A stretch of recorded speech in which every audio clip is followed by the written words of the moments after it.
not loved me yet.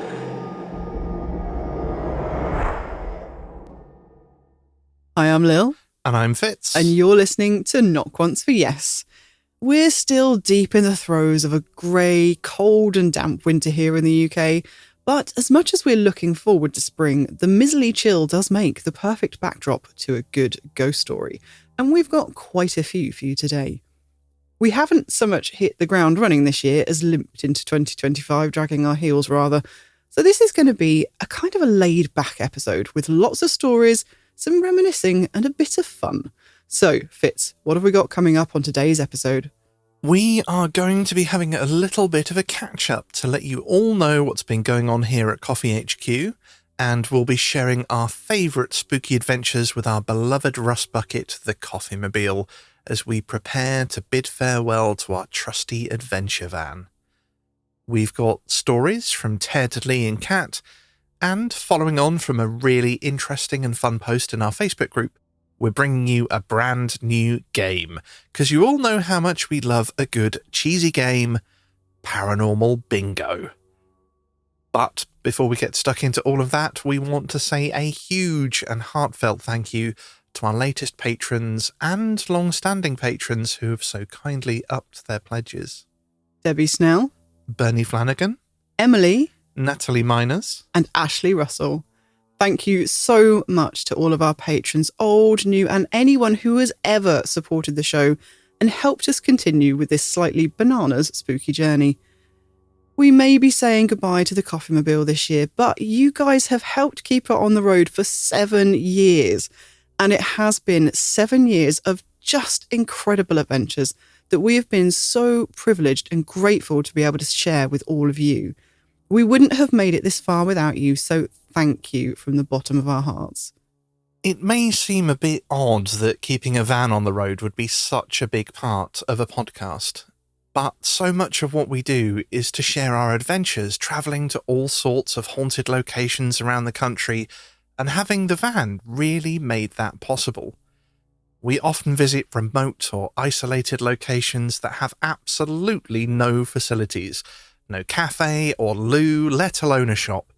So the van enabled us to take our own facilities along with us. We've also used it as a camper, which has allowed us to overnight at locations further away, or for longer stays to do a real deep dive into a location without hiking up the cost of the trip too much by needing things like hotels or B&Bs. The back of the van has even been pressed into use as a travelling investigation lab. We've conducted the radio experiment and dark mirror investigations in it at haunted locations, as well as a podcast studio on wheels, conducting interviews on location. But as we say our fond farewells, we just wanted to share some of our favourite adventures in our beloved KOFYmobile. So join us, if you will, for a bit of spooky reminiscing. So if you follow us on social media or Patreon, you will probably have already heard about our van woes. We love our KOFYmobile to bits, but all of you, I'm sure, will have heard about the numerous breakdowns and issues that we've been having in the last few years. I have posted about it a few times. Yeah, we have posted quite a few photos of us stranded at the side of the road as well. She's done us absolutely proud. But we have limped the poor machine on for as long as we can. As we said, we've had her 7 years, but she was already a very old van with quite a lot of rust before we even got her. She's 25 this year. 25, you know. 25, you know. Which is not a bad age for a car nowadays. But here in the UK, if you're not from here, we have an annual inspection on our cars to make sure that they're safe to keep on the roads, basically. And we know that it's not going to pass the next one. So we did try and get some quotes to see if we could get it fixed. You know, every year we do a little bit of work to keep it safe and on the road. Well, yes, a considerable amount of work to keep it on the roads. And this year it was just going to be too much. It's going to be more than it would cost to buy a new van.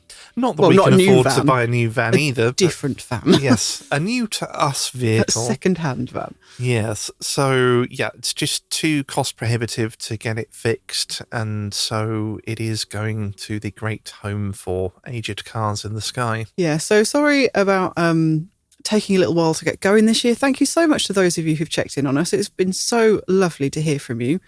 We're so grateful. And it's kind of put us on the back foot a bit. We knew this was coming. We didn't know it was coming quite this soon. We thought we might get another year out of the van, but it was not to be. So we have had to take a little bit of time figuring out what we're going to do next. And we'll talk about that later. But first, we wanted to just appreciate our van. We wanted to remember all the good times in the KOFYmobile and share some of the adventures we've had in her. Because, like I said, it's just been 7 years of amazing, spooky adventures.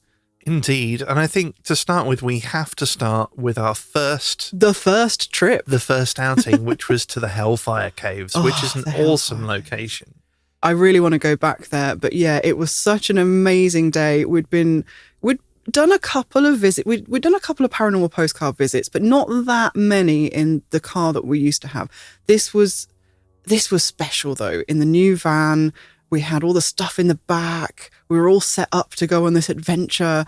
I remember it was a really hot day as well. And the Hellfire Caves are all underground.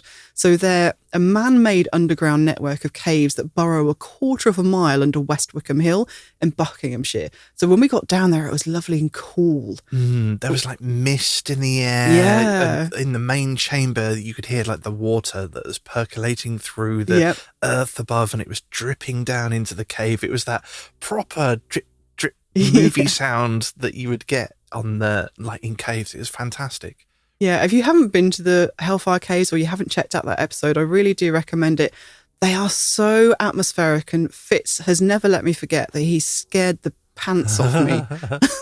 When you go into the caves to start with, it just goes so dark. They have got sort of lanterns and torches on the walls. It's very dim though. But it's very moodily lit, so it casts these elongated, strange, flickering shadows that just kind of warp and bend. And also, throughout the caves, they have all these waxwork mannequins depicting scenes from what the Hellfire Club, well, not quite what the Hellfire Club used to do, but some of the people and the costumes that would have been involved in the Hellfire Club. And so they kind of, you might turn a corner and then all of a sudden there's this mannequin just lurking in the darkness in these flickering shadows. Yeah, they're not the world's best mannequins either. Like, they do the job. They represent what they're meant to represent, but they do look a little bit creepy. And maybe that's on purpose because they are a bit spooky. They are. And also, it's haunted. Of course, it's said to be haunted by a jilted bride, and also the secretary of the Hellfire Club, Paul Whitehead, whose heart used to be kept in an urn above the Hellfire Caves in this mausoleum that's on the top of the hill. An open-air mausoleum. It's incredible. It the is. Views from there are amazing. And I actually got a really good photograph of the KOFYmobile in the car park just outside the mausoleum. It looks like one of those car magazine photos, a sort of slightly action shot of the car park. I loved it. I was so pleased. And his heart was kept up there and occasionally just taken out as a curiosity to show to visitors. And then somebody stole it. So now there's a waxwork of Paul Whitehead, this secretary whose heart used to be kept in the mausoleum inside the Hellfire Caves. And he is said to be seen in there. And I don't blame him because somebody's nicked his heart. Yes, he is said to be wandering around looking for his heart rather disconsolately. So obviously I'm already creeped out with all these ghost stories and strange shadows and lurking mannequins. And then Fitz thinks it would be a fantastic idea to hide around the corner because these caverns are it's like a maze. It kind of goes off in all these different, like a rabbit warren. It goes off in all these different directions. So he hid and waited for me. And just as I was coming down the passageway, he starts running at me like a weird ogre goblin kind of creature of the shadow. I do call it my goblin run. Basically, I kind of crouch down and spread my arms out wide and then sort of have a sort of wobbly, jaunty. Maybe, imagine if you've seen like an orangutan or a chimpanzee or something running. It's that kind of more animalistic. Literally just to scare me, which I think was very rude. And he's never let me live it down because I did scream like a little girl. Well, she's always scared of it. Like, I could do it in broad daylight right now and I'd get a slap. So, so don't. So I don't. But the interesting thing about the Hellfire Caves is, if you've ever heard of the Hellfire Club, it was basically a private club for members of high society whose activities were shrouded in mystery but reputed to have involved wild and extravagant parties of the scandalous kind. It had a pretty notorious reputation, but the building of the caves was actually a very philanthropic move on behalf of Lord Francis, was it Lord or Sir? Sir Francis Dashwood, I do beg your pardon, who was basically, landed gentry, and he had a fair amount of money. And the local area of West Wickham had had 3 successive harvest failures. So basically there was a lot of unemployment, and he built the caves, or commissioned the building of the caves, to create jobs. And not only create jobs, the material that they dug out of the hill went on to provide material for a new road. So it was such a philanthropic project, but associated with this really notorious, the Hellfire Club. It says it all in the name, doesn't it? A really notorious club, really notorious place, known for these wild parties that were out of control and a little bit immoral. A little bit, understatement, but definitely, I was going to say fun, but I think it would have been far too much for me. I don't think I'd have enjoyed it. But, no, we don't like parties. But yeah, like you say, just an amazing move. Like and the tunnels are huge. They are. Like, it's not just, they did sort of 10 feet into the rock. Like, how long did we spend there? We basically spent a day. It was the whole day. All the way to the end because, of back. It's not just the tunnels. You can also, after you've been in the tunnels, you can come out and have a lovely lunch in the cafe like we did, or outside the cafe. And then you can go up the hill. You can drive up the hill to the mausoleum. You can't go in the mausoleum, but you can see it. You can kind of look through the gates, and it's amazing. You can see through the gates the view that the mausoleum looks out on, because it is right at the top of West Wickham Hill, and the mausoleum looks out over the rolling countryside below. So it is the most incredible view. It's an amazing place to be. And we did just sit there for a while and enjoy the view. And was that the place with the tree that was carved into a seat? Yes, there was a really cool seat there, wasn't there? A tree stump that was carved into almost a throne, and you could just sit and look out over the valley below you. It was incredible. But the mausoleum, the top of the hill, is directly above the banqueting hall that's part of the cave. So the caves themselves run in these little rabbit warrens, all these little passageways, but they meet at this huge cavernous area in the centre called the banqueting hall, with these really high ceilings. And the interesting thing about that is that the mausoleum, like I say, is directly over the top. So when you're standing in the banqueting hall, you've got graves directly above your head. And I'm not sure whether I knew this when we wrote the original episode or not, but when I was just doing a quick look at the facts about the Hellfire Caves before we sat down to do this, I found out that the mausoleum was actually built on top of what they think was an Iron Age hill fort. So when you're in the banqueting hall in the Hellfire Caves, you're not only standing directly below a mausoleum, below the graves, you're also essentially in the basement of an Iron Age hill fort. That is pretty cool. How incredible is that? Talking about it has made me really want to go back and pay it another visit. I know, me too. But it was such a cool trip to be our first trip with the van. It was just perfect. We couldn't have picked any better. It set the tone. It was awesome. So, what's your next favourite adventure in the KOFYmobile? Well, there was one, and I don't know if I'd call it favourite, but certainly memorable. And that was when the KOFYmobile saved our bacon. You see, we had been to the 1620s manor house at Donington-le-Heath, and in the early days when we'd visit a location and then research it, which we don't do anymore, discovered after we'd returned home that there was a group that often investigated Donington-le-Heath. And we thought, brilliant, it'd be awesome to speak to them, maybe interview them for the show. We got in touch, had a chat, set up a day to have a remote interview, and we were all prepared. We'd done our research, we got the computer and everything set up, ready to go, tried to record it, computer stuff didn't work. No. Had a I think that was back in the days of nightmare. Skype, wasn't it? And Skype it worked like 50% of the time. Yeah, I can't remember exactly what happened, but it all went wrong. It did. And we could not get things to function, and we were like, oh no, what do we do? What do we do? So, in the end, we basically said to them, look, I'm so sorry about this. Could we come and visit you? Like, could we come and see you to record?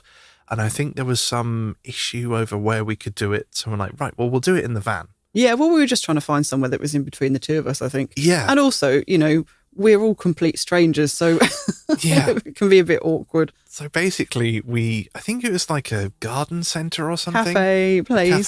Something like that. We turned up, we parked in the car park in some random place sort of between the two of us, and we recorded an interview in the back of the van. Yeah, so this was with Haunted Heritage, who we've had on the show a few times now, so long-time listeners will be familiar with Haunted Heritage.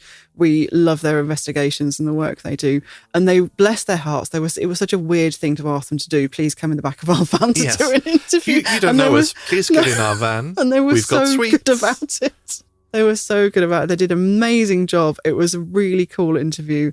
And I think last time we spoke to them, we were reminiscing about the interview in the back of the van and how it had gone down in history.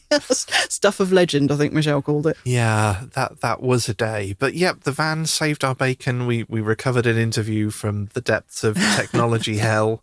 And it was really good. And it was a really great place to visit as well, actually. I love the 1620s house. We keep saying that we're going to go back. And I think this summer we'll have to. It's not just a really cool house. If you're into gardening and you're a bit nerdy about your herbs and stuff like that. They do have an awesome garden. They have an awesome kitchen garden. It's brilliant, but also very haunted. And one of the coolest things about the combination of doing that visit, see, I say that we don't go to places before we research anymore. And there's obviously very good reasons for that. But the bonus that we can sometimes get when we visit without researching is when we come across spooky things. That's exactly what happened on this location. Mm-hmm. We turned up, we didn't really do any research. We kind of knew it was haunted, but we didn't know much more than that. And when we were walking around the grounds, there was a spot on the grounds just in the garden, not too far outside the house, that had this really strange atmosphere, really strange. And it was like a bullseye almost. That's how it felt. And then we got to speak to Haunted Heritage, who do lots of investigations there and have, quite a personal history with the place. And we told them about it and they said, well, that's really funny because actually that's the exact spot where a lot of people have had experiences. Mm-hmm. And that was just, I love when stuff like that happens. It's really incredible. It happens to us a lot. I mean, it's happened to us with them as well. Oh, yeah. We went on the haunted railway. Yes. And they were doing an event when there was something that happened on the train.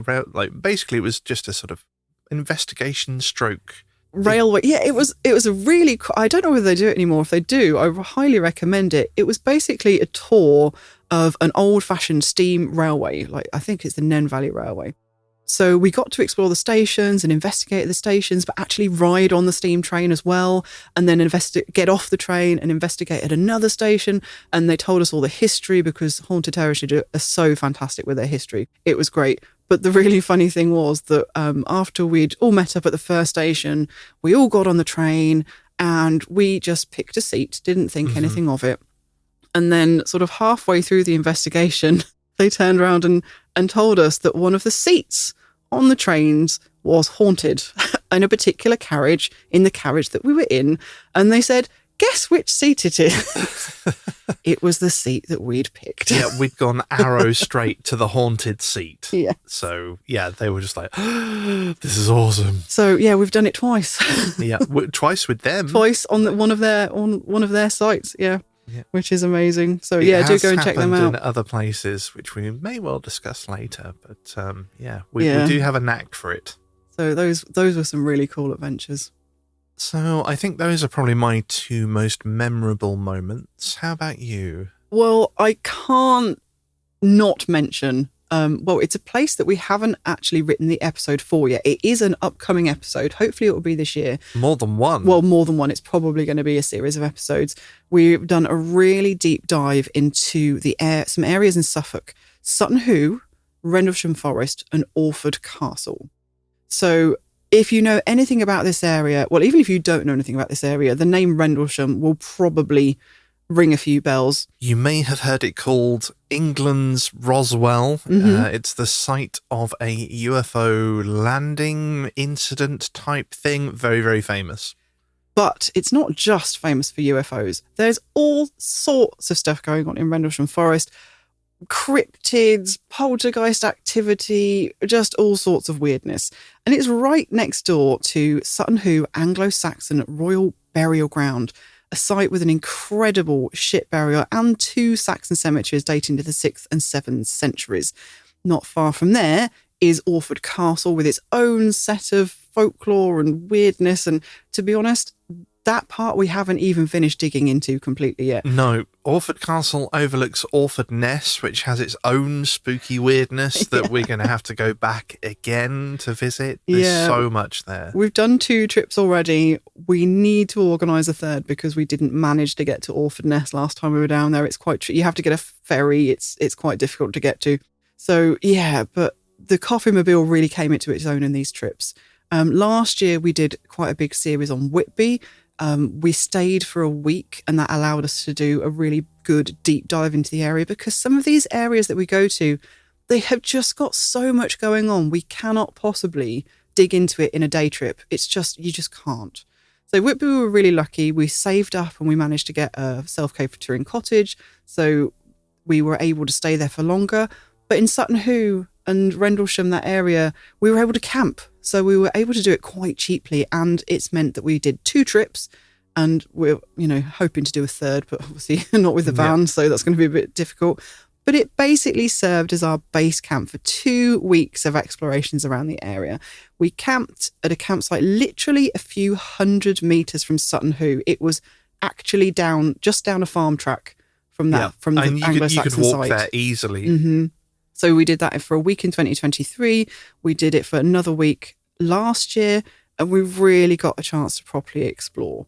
And explore we did, and lots of stuff happened. I don't want to give too much away because lots of very interesting things happened. Some quite spooky things happened. And we haven't really tied them all together yet. It's kind of... It was a bit down the rabbit hole with this one. It's going to be a difficult one to know how to present to you guys, which is why we haven't done it yet. And also, I've got a stack of research material. There's literally a tower of books I need to read first. Yeah, when Neil says we went down the rabbit hole on this one, we really did. And I think not only are we still to finish up the research, we're still trying to make sense of what we went through. Yeah. I hope that doesn't sound too cryptic, and I don't want you to be, oh, wow, this sounds like incredibly amazing. There was stuff that happened that we're still making sense of. It's one of those things where it's just such a strange location. Mm-hmm. And it's very easy to, what's the right way of describing it? It's difficult to know whether you're in your own head or whether something really weird's going on. Yeah, big vibes, definitely feels otherworldly in many situations. That it was just a lot. Yeah.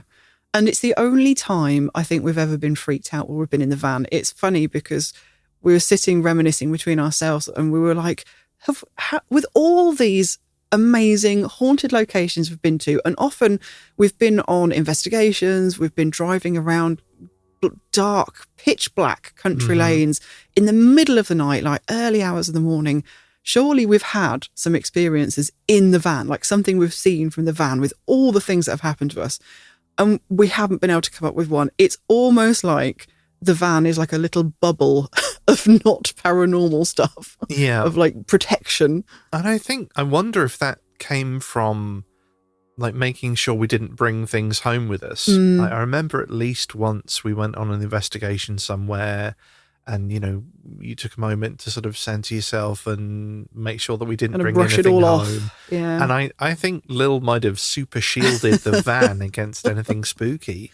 Well, yeah, you don't want the worry of bringing anything home with you. You don't want anything that's happened in an investigation playing on your mind while you're driving. That's not a good thing. So I think we've always made sure that we've been very grounded before we get in the car and not let anything like that get to us or distract us or, worry about it at all. So it's almost become like a little safe, neutral bubble where nothing ever happens, which in a way is a little bit disappointing, but was probably for the best. The only time, we've ever felt weirded out while we've been in the van was when we were parked up in Rendlesham Forest. And again, we'll talk about this when we get to doing those episodes, but there was one kind of magical experience we had that I wanted to share with you. Not really paranormal, it was just cool. So while we were exploring Rendlesham Forest, there's one track in particular where basically all the weird stuff happens. And it's overgrown. You can't drive down it anymore. It's been kind of abandoned. This site was used by the military in the 80s and 90s. Is that correct? Yeah, I can't remember exactly when it closed, but yeah, like late 80s, maybe early 90s. Yeah, so it's crisscrossed with vehicle tracks, but most of them aren't used anymore because now it's open to the public, or most of it is anyway. Some of it is. And so those tracks have just gone back to nature. They're really overgrown and they can be difficult to find. So I was exploring on foot trying to find this track. And I was pretty sure I'd found it. I started down it and I literally came face to face, like a few inches from my face, with a deer. And we just kind of stared at each other. And I backed off because I was like, oh, well, it's your place, dude. This is your location. And I was expecting the deer to just like bound off into the forest. And it didn't. It started barking, which is, completely normal, nothing weird about that. Probably just warning the other deer that there was people around. So I just left. I left them to it. I didn't want to intrude. But the next day that we drove into the forest, we got halfway down that same track and this small herd of deer just emerged out of the trees and kind of escorted us into the forest. It was the strangest thing. And we thought, well, that was weird because we'd been so many times by this point. This was our second year of visiting. We'd done lots of visits in the first year, lots of visits that year.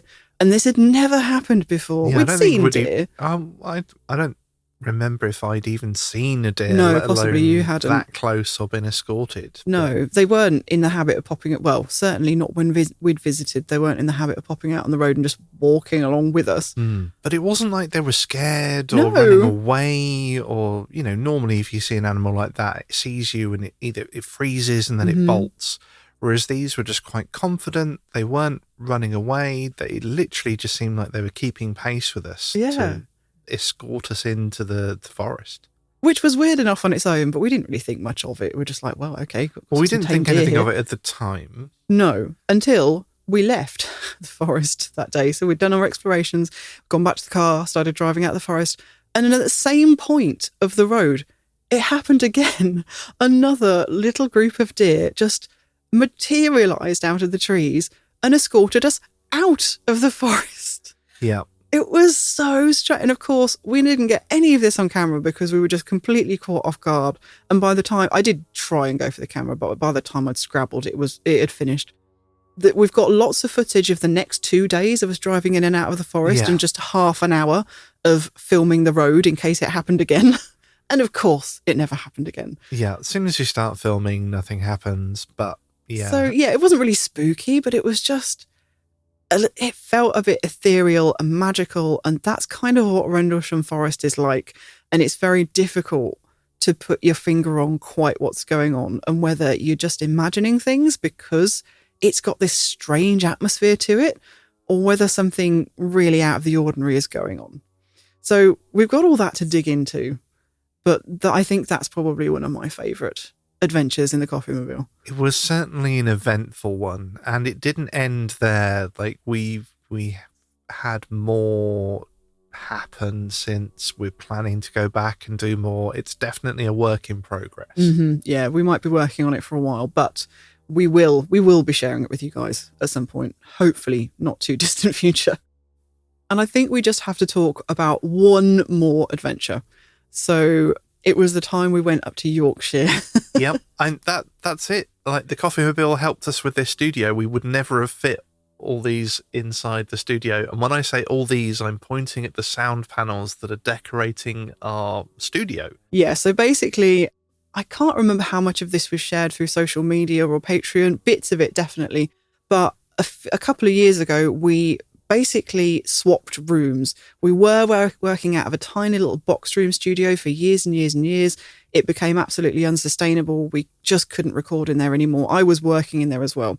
So we set about purpose building a properly soundproofed, or sound treated, I should say. Acoustically treated studio. And to do that, we had to get some sound panels. We found some being sold up in Yorkshire by a lovely chap. And we drove all the way up there to get these sound panels, which was fine. But of course, we're us. So we couldn't go all the way to Yorkshire without going to a haunted castle as well. So this is actually another one that will be an upcoming episode. We haven't got around to sharing it yet, but we went to Pontefract Castle. And somehow, I don't even know how we managed to do this, because at the time we still had a diabetic cat. So we couldn't leave particularly early because the cat needed insulin. And then we had to be back by a certain time to do the second dose of insulin. Yep. So somehow, in the space in between those two insulin treatments, we drove all the way up to Yorkshire, which is a good 3 hours away. Yeah, it was quite a drive. It was quite a drive. We toured a haunted castle. We went to meet this chap who we were buying the sound panels off, filled up the back of the KOFYmobile with acoustic treatment panels. Literally filled. And then we didn't even just go home after that. We went to visit some haunted woods. As you do. As you do. And explored some haunted woods, which was actually... I mean, Pontefract Castle is amazing, and I can't wait to... There's so many ghost stories there. Mm-hmm. I can't wait to share. Some ghost stories there. Really some incredible really good ones. It's awesome. We're really excited about sharing that episode, but the haunted woods were actually kind of my favourite part. There was definitely an atmosphere in the woods. And even just when you got to the car park and just stood on the top of the hill, because it was on the top of quite a steep hill. With some amazing views. Mm-hmm. I really vividly remember driving up like this winding hillside in the KOFYmobile, and because I wasn't driving, I got treated to all these incredible landscape as we were going past, these amazing views. And then we parked up in the car park. We made our sandwiches on the dashboard, as we have done so many times. We've had so much good food in the KOFYmobile. We have really difficult diets, like medically required diets, and different to each other as well, which is really frustrating and difficult when we're out and about, because there's not really a lot of food we can just easily get at a cafe or a restaurant or something like that. No, it's so difficult. And it's one of the reasons having the KOFYmobile makes everything just a little bit easier, because we can take our own food. We've cooked full English breakfast in the back of the KOFYmobile, bacon sandwiches, but we've also had takeaway food that we've just sat and eaten in the car. We've had some incredible fish and chips. I think Yorkshire fish and chips are my favourite. Yorkshire's definitely been a high point for the food. Mm-hmm. The fish and chips up there, I can't remember what it was called, the crab fries that we had at the Fish Cottage. Yes, Fish Cottage. If you're ever in Sands End near Whitby, go to Fish Cottage. Oh my goodness, the most incredible crab. Amazing, absolutely fantastic. Like freshly caught fish, like it's right on the beach. It's just incredible. Yeah, so yeah, happy times. Happy times indeed. And silly fun times as well. There's definitely been a couple of occasions when we've just done something bizarre or amusing. We've had quite a lot of Christmas light switch-ons in the KOFYmobile. I don't know if you've seen all of them. There's definitely one video that I'm still working on at the moment because it takes an incredibly long time and I'm annoyingly busy. But we've definitely released a couple. There was one I remember where we did the Christmas light illuminations in Ely. The KOFYmobile illuminations. Yeah, we'd got a little Christmas tree in the back and we switched on the lights on a video, which was quite good.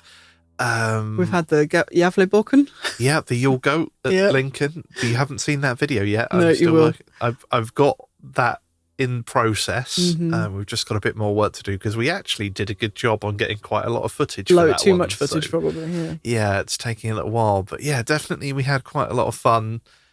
We've had some really fun times. Yeah, it's been amazing. I'm really, really sad to see it go. Yeah, we both are. We are struggling with it a little bit, to be honest, because I think I said on social media a few times, I'm terrible for personifying things. And I really do, especially the KOFYmobile just feels like part of the family, more so than any other vehicle we've ever had, because it's just been so big a part of our adventures. It's like home. Like, you know that feeling you get when you get home and you're just like, oh, like it's that. It's just that, okay, I'm back. I'm safe. I'm good. And I think because we've been on so many adventures in it, even when we just get in to go and do something really boring, when we sit up the front in this high van, I just immediately get that feeling of like, oh, where are we going? Where are we going? Let's go on an adventure. We can be going shopping and it's like, adventure time. Yeah. So it's just that. It's really got that feeling about it. So you may well be thinking, well, what are you going to do now that you don't have the van? So we're going to take a few minutes here to talk about some of the issue it brings up, losing it, what we plan to do, and just talk about some of the changes that the last few years have brought, because we've been saying for ages that we'll have a chat about all of this and never quite getting around to it. But this feels like the right juncture to do so. Some of you may just want to get to the stories at this point, though, and that is completely fine. We are an entertainment podcast, and if you're here to get a break from real life, which is probably much needed right now, with some spooky stories, please do absolutely feel free to skip ahead. We will put timestamps for you in the show notes, and we hope that you enjoy. For those of you who are sticking with us for the chat, we won't be completely without transport, so fear not. We still have Lil's little town car, so please, everybody, keep everything crossed that we can keep that on the road, as it's also over 20 years old now. But as long as we can do that, we can still get about. We'll just be a little bit more limited in range. It's definitely not as convenient or comfortable, and we won't be able to take our facilities with us, which can be tricky. It's actually even more limiting than it would have been when we started the podcast, partly because, as you can imagine, after 8 years of visiting haunted locations, we've already been to a lot of the places within a reasonable day's driving distance, and not in the middle of nowhere. Not all of them, but a lot. Of course, we picked the places nearest to us when we started, because we couldn't have imagined that we would have had the good fortune to still be doing this 8 years down the line, so we weren't really thinking about long-term sustainability back then. The other factor is that as time has gone on, our episodes have unintentionally got longer and longer and more involved, and so the locations we visited had to get bigger and more complex, and have more and more ghost stories and history to dig into in order to keep up with that.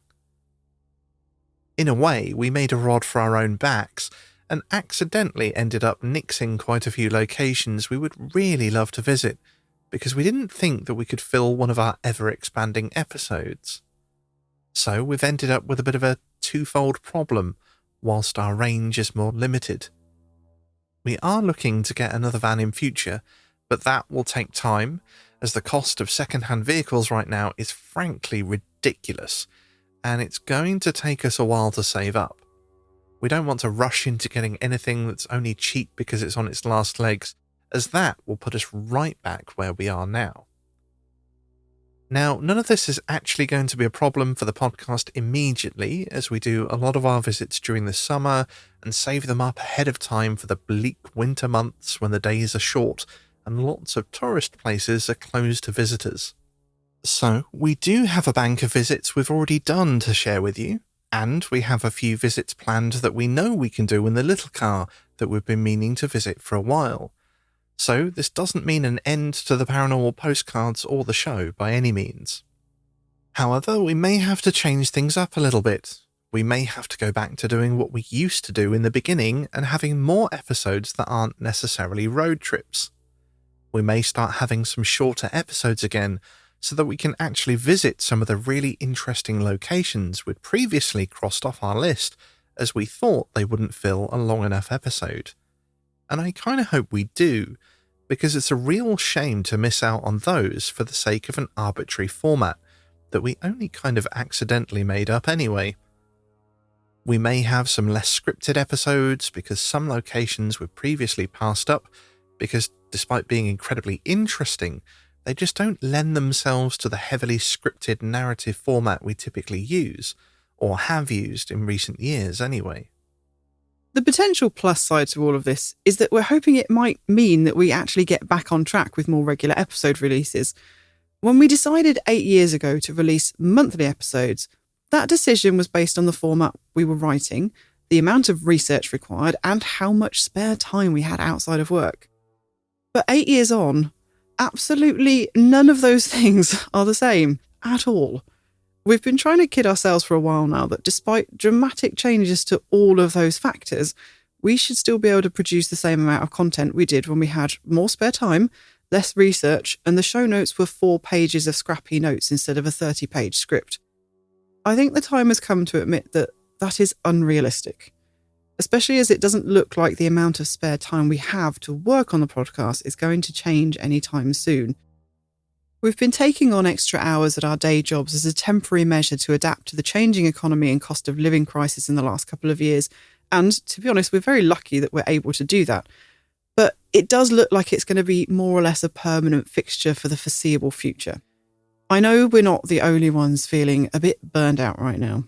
And in the last year or so, we've seen quite a few of our favourite creators understandably quit, partly because of the changes that have happened in the last few years to the economy and work and just the world, and partly because of the way the media landscape has changed for podcasters and YouTubers, as well as social media. When we first started the show, podcasting was still quite a grassroots thing. We weren't having to compete with the likes of the BBC and other media giants. And when I say compete, I don't mean in any way that I don't think there's not room for all sorts of podcasts, because I think there absolutely is. I think that no matter how many thousands of podcasts are out there, there is always room for another unique voice. But those media giants have a huge platform to advertise themselves to new listeners. They have massive resources and full-time paid staff to run their shows, in-house scriptwriters, editors, art designers, you name it. And we don't.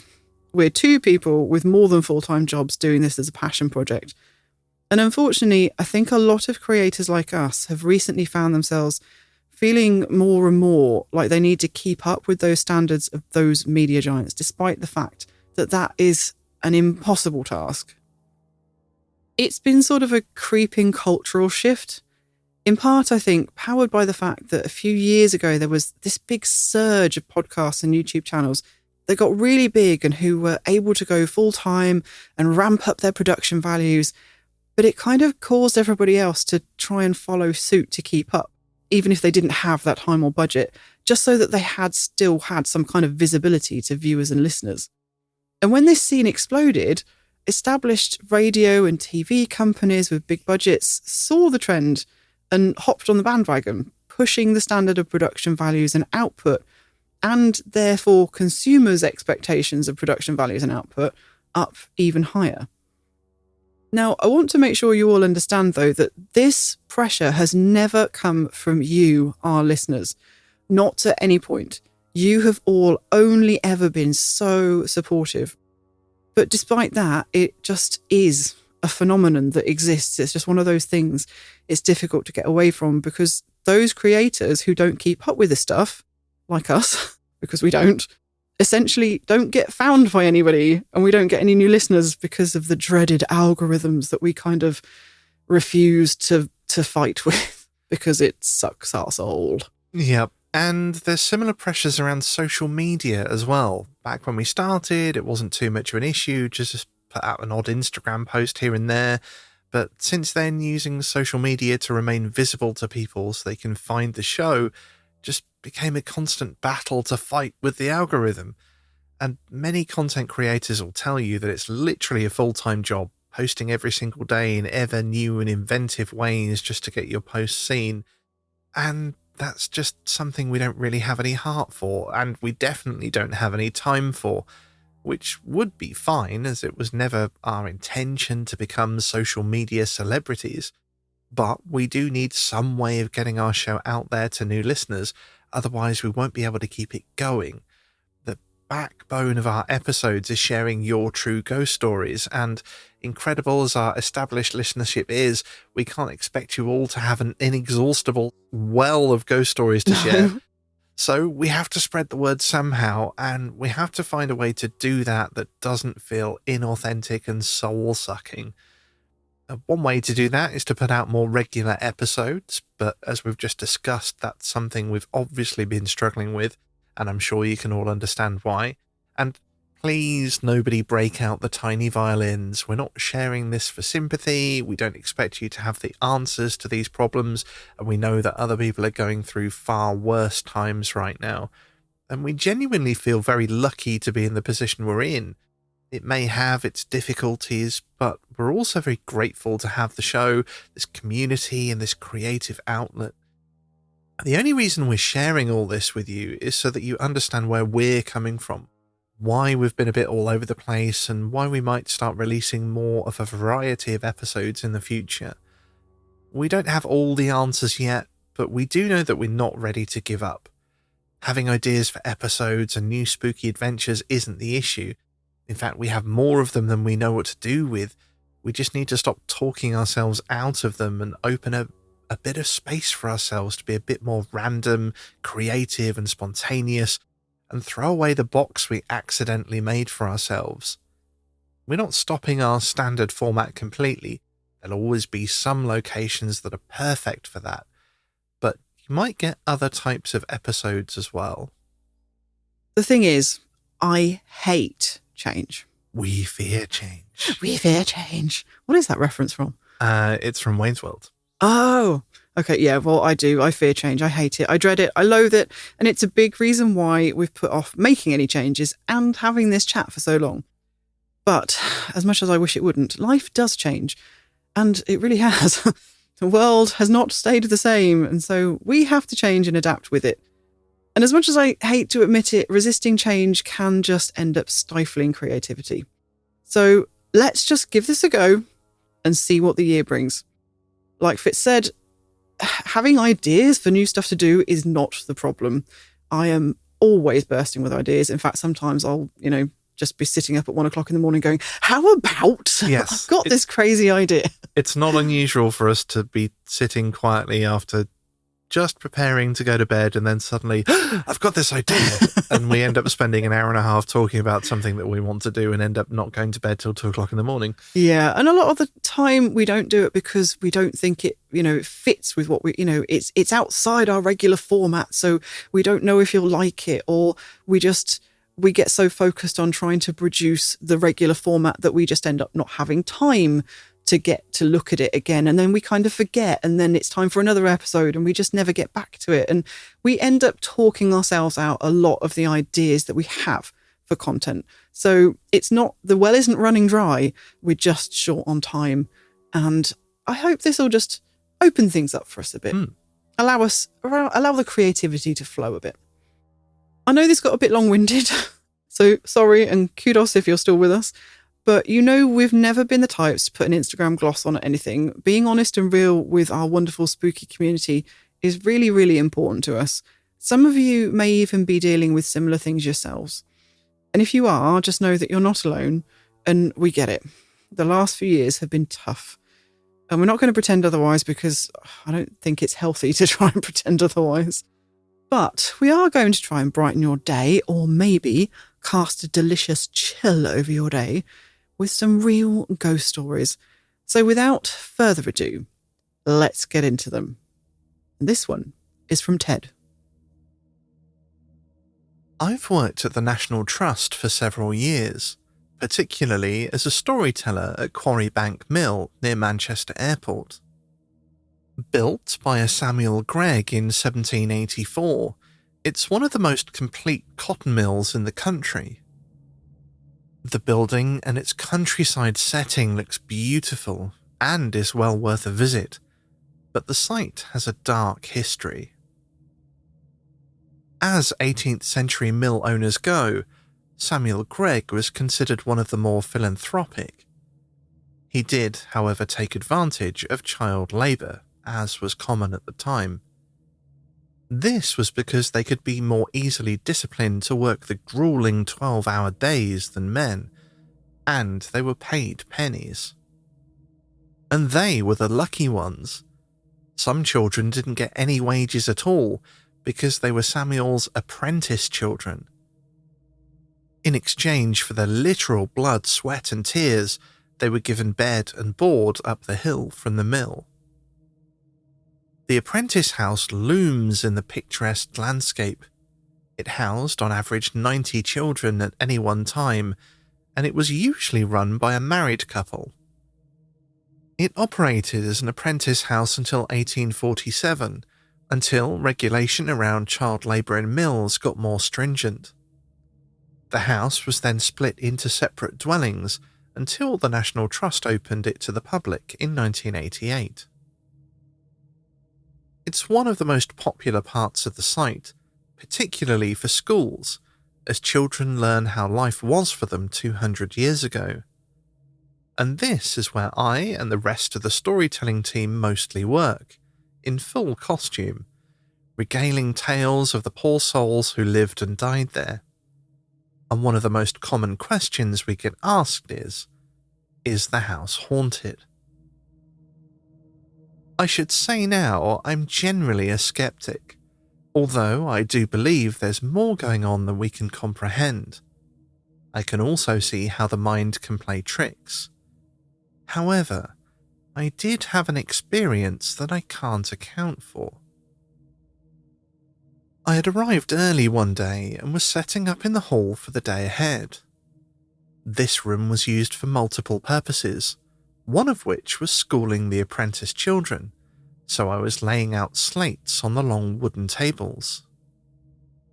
I heard footsteps from the kitchen next door and assumed it was one of my colleagues, but something wasn't right. I froze.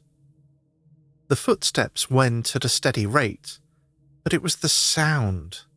Wood on stone. Clogs. It went from the kitchen to the corridor that runs alongside the hall, and, to my relief, away up the stairs to the boys' dormitory. The apprentice children were clothed by the mill owners, and clogs were the cheapest form of sturdy footwear, so all the children would be issued with them. We wear them as part of our costume, but I was very definitely the only storyteller in the house at the time. I told this to my colleagues, and it turns out they too had stories, particularly around the boys' dormitory. They told me they'd sighted a woman stood at the window there when out in the garden, about a door resisting being opened or closed, and about how a guide dog, the most obliging and sensible of animals, utterly refusing to enter the room. I've had no other experiences, but all the storytellers are very mindful of telling the apprentice story with great respect to those children, and if there are spirits there, I wonder if they recognise that.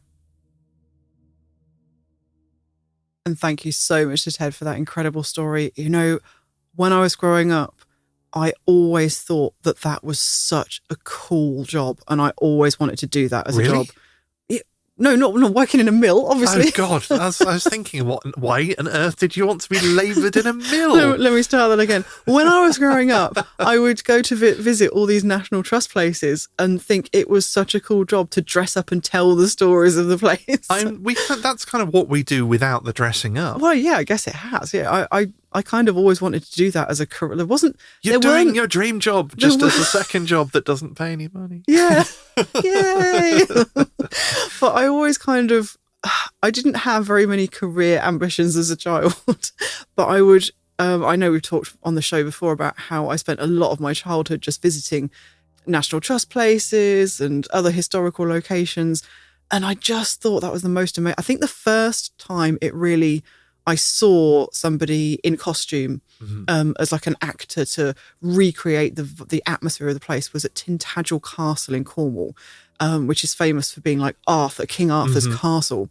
And they had, to be honest, looking back on it, I don't know what period of history they were really meant to be representing. It was this guy in loosely medieval costume standing on a bridge just playing a flute. And it was... I mean, this was the 80s, so, give them credit where credit's due.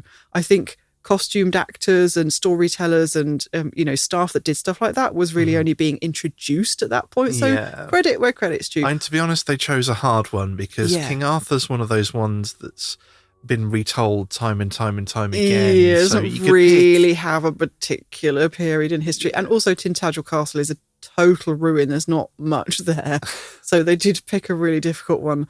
But I saw this guy and I was like, oh my God, I want to do that. That's what I want to do when I grow up. And then as time went on... Get some costumes if you want. As time went on, they had more things like this at historical locations. They had people telling the stories of the place, often in costume. And I just thought it was the most incredible thing. I was like, that's what I want to do. But you're right. I kind of do that. We kind of do that. Maybe we should get some costumes. So we can just maybe sit here and... we should. Maybe we should get some costumes. And next time we do an episode on a particular location, we'll do it in costume. And none of you will ever know. Era appropriate costume. Indeed, that could be really, really fun. To get some Tudor clothes. Yeah. I will say, like, I likewise enjoy costumed performers, but I think my favourite part of them, and you might hate this, is when they do modern things. So when I see somebody in like Saxon gear talking on a mobile phone, oh I know, or getting into a car, or like just some Viking warlord getting into a Mondeo. We actually see that quite a lot because we have a really amazing country park nearby us where we have a Viking troupe of reenactors that practice there quite often, and they're often there at special events and things like that. So we do quite frequently just see them eating chips in the cafe in full costume. It's just fun. I love it. I think it's so sweet. I really, really, that image of just somebody dressed in furs and chainmail, enjoying some chips and ketchup. Yeah, just tucking into fish and chips in a cardboard box or something. I think it's fantastic. I love it. I love it too. But in terms of the ghost story, does this not remind you of Framlingham Castle? Yes, because they had something very similar, didn't they? Yeah, in the middle of Framlingham Castle, although it's a castle, in the centre of it, if you haven't heard that episode, there was a workhouse. And basically they had, upstairs in the workhouse, there were dormitories. And so much of this story sounds like the things they experience in that workhouse. Have footsteps on the stairs, going all the way up the stairs and specifically into the dormitory. They would see figures peering out the dormitory windows. It gave me chills when I heard that bit because I was just like, oh, it really sounds like Framlingham. It just reminds me of Framlingham. Yeah, it's just such a classic ghost story. It's got almost all the elements you want. But I love that moment. I love these moments in stories when it's like, and then I saw the picture and it was the ghost that I'd seen.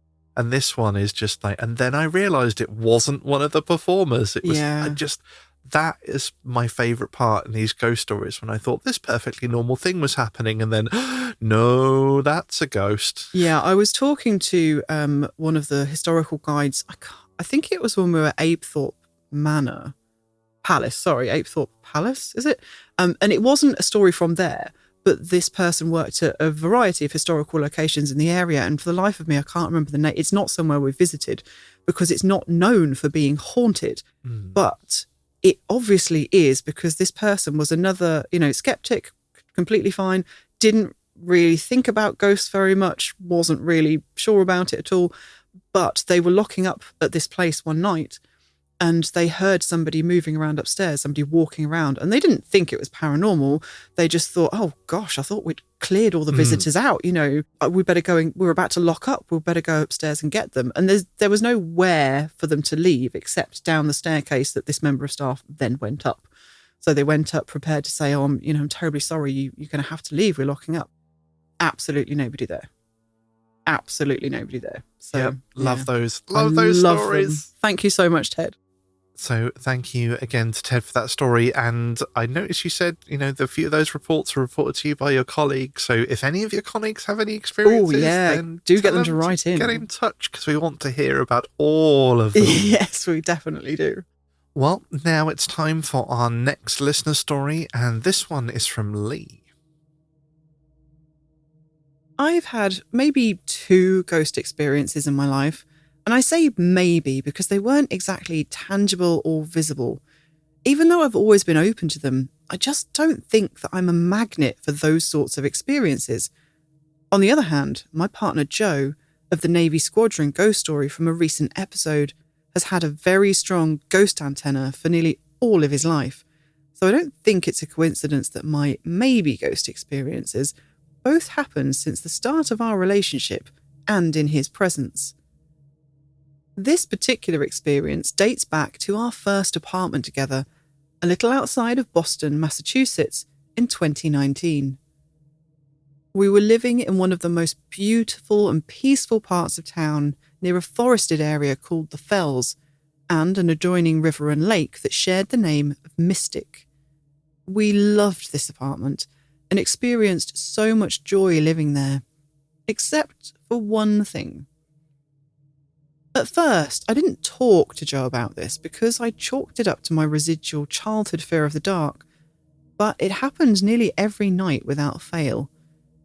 I would wake up in the middle of the night, sometimes multiple times, needing to use the bathroom, and feel a heavy sense of dread at the thought of having to walk the few feet from our bedroom across the hall. I would always leave the doors open out of fear, even though it felt silly, because I couldn't shake the feeling that I was being watched. And, horrifyingly, the gaze felt like it was coming from the other side of the bathroom window. Initially, I gathered the courage to peek through the blinds, and of course, our driveway was empty. It was well lit by strong outdoor lights, so there was no mistaking it. This feeling never eased with time, it just became routine. I would wake up, run to the bathroom, do my business as quickly as humanly possible, avert my eyes from the window and run back quietly so as not to wake up Joe and our dog. One day, Joe mentioned that he hated being downstairs in the basement by himself. I never had much reason to go down there, but Joe spent a lot of time working on our bikes and moving his gear in and out. I saw this as a good opportunity to bring up my fear of being alone in the bathroom at night. He then confessed to exactly the same experience. The part of the basement that Joe spent time in was directly below the bathroom, and they shared the same exterior wall. We had no idea why those areas of the apartment felt so foreboding, but it was at least comforting to know that we weren't just making it up in our own heads. Some months passed, and our relationship with our landlord had begun to deteriorate. He didn't like the fact that we were communicating with the upstairs neighbours about a laundry machine issue. Anyways, he'd given us a few months to move out and find a new place to live. Meanwhile, our next-door neighbour, who was a wonderful middle-aged woman from Ireland, let us know that she was looking for tenants, as she had to travel back to Ireland to take care of her sick mother. She offered to give us a tour of her house, which would have been a big upgrade from our one-bedroom apartment. As soon as we stepped inside, the same flavour of uneasiness I experienced in the bathroom hit me like a ton of bricks. I don't know how else to describe it, except that whatever the mechanism was in my brain that registered these feelings, it seemed to code these two experiences as being of the same type or in the same category, in the same way that you might recognise a face or a voice in different settings. Joe seemed to feel similarly, because we shared a knowing look while our neighbour moved to the next room. It felt like a house in miniature. The rooms were smaller than average and cloaked in shadows that felt alive. The hallways were so narrow they could only accommodate one person at a time, and the ceilings were comically, if not dangerously low. This feeling came to a head as we made our way up the staircase to the only bathroom and bedroom in the A-frame second level of the house. It felt as if the presence was trying to squeeze us against the wall and steal our air to intimidate us into leaving. I could not wait to get out. Safe to say, Joe and I politely declined her offer. Sometime later, chatting over the fence that divided the two properties, our neighbour revealed to us the tragic backstory. Before she bought and moved into her house, our neighbour told us, The house belonged to an elderly woman who lived alone.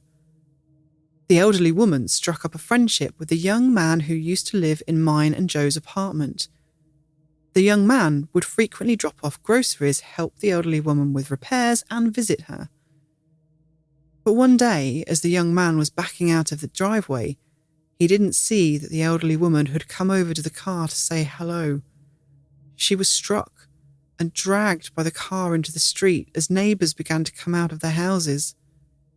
By all accounts, it was a painful and traumatic event. The elderly woman was killed in the driveway just outside our bathroom. I felt so sorry for her spirit and thought, no wonder she's despondent. I can't imagine the overwhelming pain of her final moments.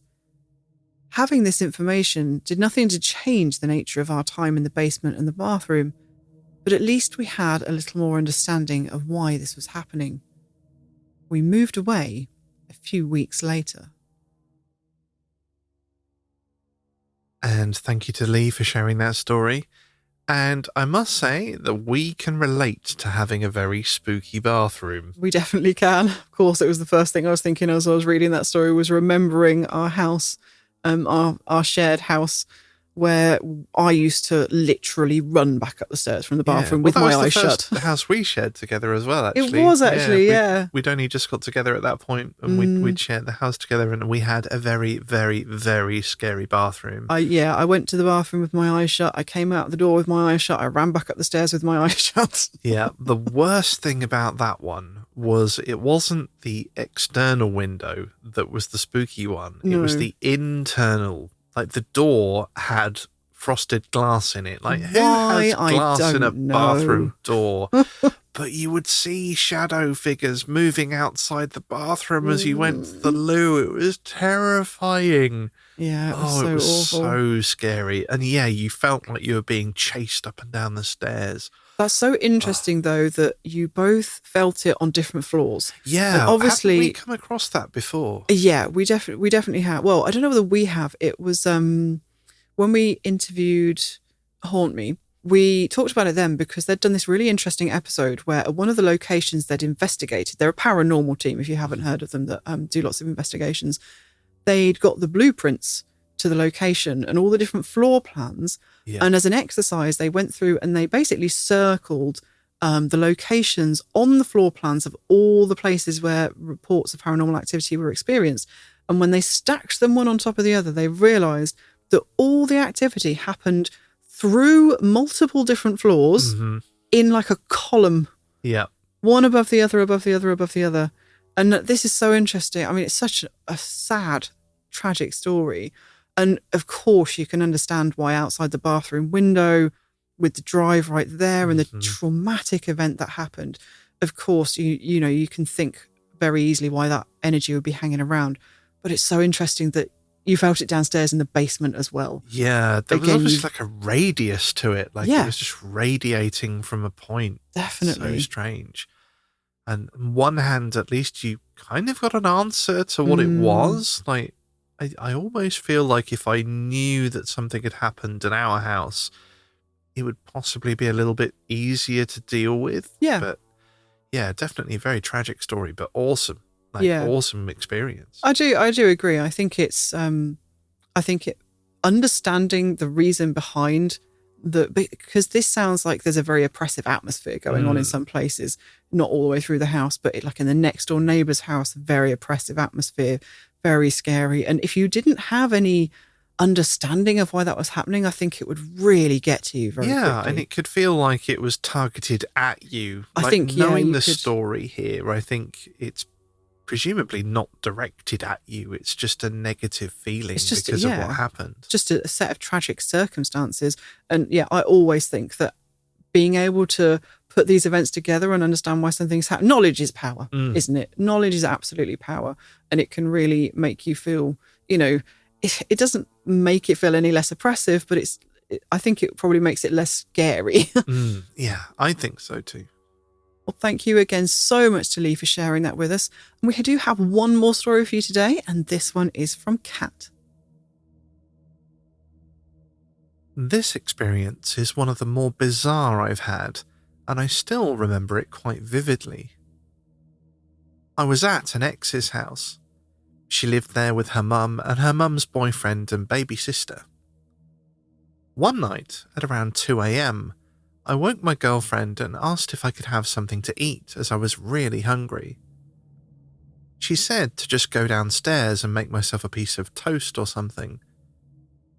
I didn't usually like doing things like that in other people's homes, but I'd spent so much time there that I felt comfortable. I quietly crept downstairs to the kitchen, put bread in the toaster, and went to get a knife from the cutlery drawer next to the fridge. The fridge blocked the view of the doorway. I'd just begun buttering my toast when I vividly saw a pair of bare feet step into view from behind the fridge. They were a blue and purple colour and swollen. I froze. There was nothing else to this sighting, just feet and a bit of ankle. Above was just nothing. No shins or knees or the rest of a human body, just ghost feet. I ran upstairs and frantically told my girlfriend what I'd seen. She said she sometimes felt weird in the house, but shrugged it off. The next day, I told her mum about what I'd seen, and she asked what they looked like. I explained they'd looked blue and purple and swollen. She looked shocked and said, "Those sound like my mum's feet." I was horrified and barely stayed there after that. And thank you so much to Kat for sharing that. I know, Fitz, I know you're excited about this one because this is very similar to an experience you had, isn't it? Yeah, I can completely empathise with you, although bizarrely not a ghost as such. I saw my mum's legs. But just disembodied legs. Just disembodied legs. I can't remember why we were there, whether we were feeding the cats or something. Yeah, We'd gone probably. over and she wasn't in. There was nobody in the house. And I saw my mum's legs walk down the stairs. No body, like literally up to sort of mid-shin or something, but it was just the bottom of the jeans that she used to wear and her bare feet. And it was like, I recognised my mum's tiny. She's very small. She's like, there's no mistaking her for anyone else. So I recognised her legs and her feet, but it was literally just shin down, bottom of blue jeans, bare feet. And I don't know what to make of it. She's still around. Yeah. We saw her today. we saw her. Yes, we saw her today. She's not an actual ghost, but yeah, I saw just her legs walk down the stairs. It was so strange. It wasn't like they were just cut off. They just kind of faded out. Yeah, that's. But this isn't the only time we've heard. I'm sure we've had another story on this show as well that's been ghost legs or ghost hands or possibly one of each. I can't quite remember. What is it about disembodied bits? But it kind of disembodied. But it makes me laugh because when I was growing up, I know I've talked before about all these ghost books I used to read from like members of the Society for Psychical Research, Peter Underwood, all those kinds of, tweed jacketed people, investigators, pipe smoking, academics. And they always talked about, there used to be so many stories. I don't think we get them as much anymore, but I swear there used to be so many stories about ghosts with no legs. People who would see apparitions and they would be cut off at the knee or halfway down the shin. And it was, the academic explanation for this would be they were often seen in old houses or on roads or basically somewhere where the ground level may have changed. That was always the explanation that was offered. It was like, oh, well, it's because the ground level has got higher over time. And that may well be true. I'm not saying it isn't, that is a thing that definitely happens. And with houses, it was like, oh, well, it was before the renovation, so the floor level is different now. And again, we know that definitely is true in some cases, like the York ghosts. I can't remember whether we've talked about that. I know we've done an episode on it, but it might have been a bonus one. Like York Checkers, the York house or something. Yeah, the York Exchange. Oh yeah, something. Yeah, there's a house in York. Basically, in the we'll basement, have to look it up. I swear we did research this into an episode. They did some They did some archaeology. Like they explored the basement, and somebody saw basically a whole Roman. Troop. Troop. I don't think it's necessarily big enough for a legion, but it was a Roman soldiers. The really amusing thing was when they described them, they weren't using the sort of uniform that people traditionally think of as being Roman. They described something a little bit different. And it later turned out that was like an auxiliary uniform from a different period of Roman history that most people weren't aware of, weren't taught about. Yeah, it was a super interesting case because the details of that the witness gave just weren't things that were known about at the time. And in the same way, the troop of or legion or the group of Roman soldiers he saw walking through the basement of this house were cut off at the leg. He only saw them from like the knee up. And in archaeological investigations that were happening there, they knew that was exactly where the Roman floor would have been. It was much lower than the level of the current floor. So I'm not in any way saying that that's not a good explanation, but I do think it's funny that it was just such an academic, well, it's obviously because of this. Yeah. But yet we have come across so many stories where there have been ghostly body parts just seen. And is that the same thing with headless ghosts as well then? Well, yeah, exactly. Because you're right. Because the explanation, the logical explanation for that was like, oh, well, they've been beheaded. So any headless ghost is Anne Boleyn, basically. Isn't it? Anne Boleyn haunts like nearly every county in Britain. She does get around. She's everywhere. She is everywhere. Because, and it does make sense, of course. If you see a ghost with no head, you think, well, they were beheaded in life. But the amount of stories we've come across about disembodied legs and hands leads me to believe that that's not probably what's going on.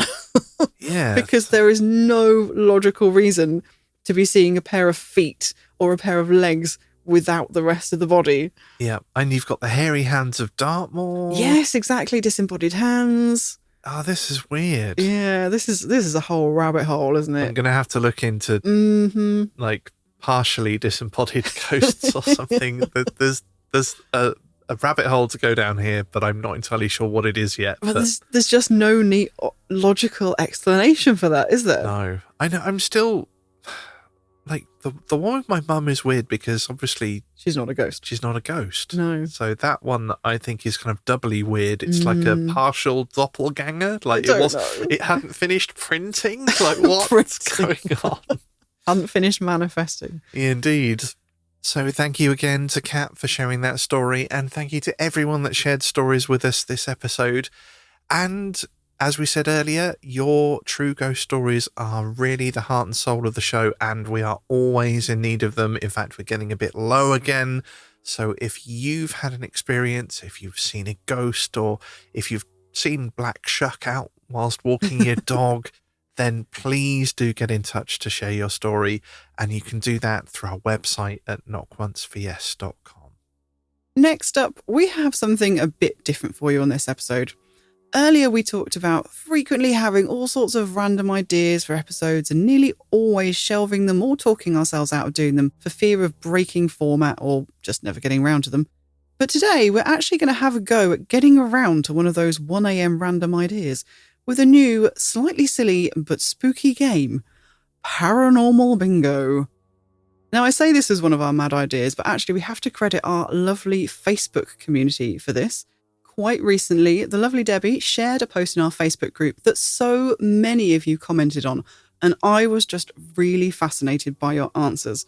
It was one of those posts you've probably seen lots of versions of on the interwebs over the years. This one was called What's Your Paranormal Score?